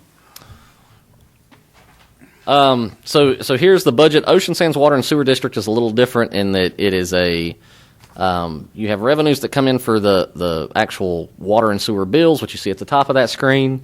Then you have the expenses. Then you'll see a difference, and then you'll see other taxes. So that is a property tax that is actually in place over Ocean Sands to help pay for that. And then down at the end is basically how much we would anticipate having to dip into appropriated retained earnings, which is not uncommon whenever you have capital expenditures. Like I said, we pull those out of retained earnings. Think of it as fund balance. So the big one is we need a tractor and we need some repairs for I&I. In Ocean Sands in particular, when you have any flooding, it overwhelms that plant. So doing a lot of things to try to fix that. There's these pans you can put inside manhole covers so that the water can't just rush in, stuff like that. So those are basically the major capital projects. I can't remember off the top of my head. So the spray field out there, it's got to be big enough to do the spray field, but not so big that it can't fit between the nozzles. So it's not like a full-duty farm tractor, but it's not a yard tractor either. Like one of the compact tractors probably wouldn't be quite enough. Right. So. Okay. All right. June 1st presentation, June 15th public hearing, possible adoption, and July 1st, 2020 effective date. Yeah, that number 19 we don't like. Yeah, I know. All right. Be happy to answer any questions. Any questions? Okay. Next up, we have some budget amendments. For Just one big budget amendment, which is a lot of things kind of rolled up. This is basically just operations for the remainder of the year.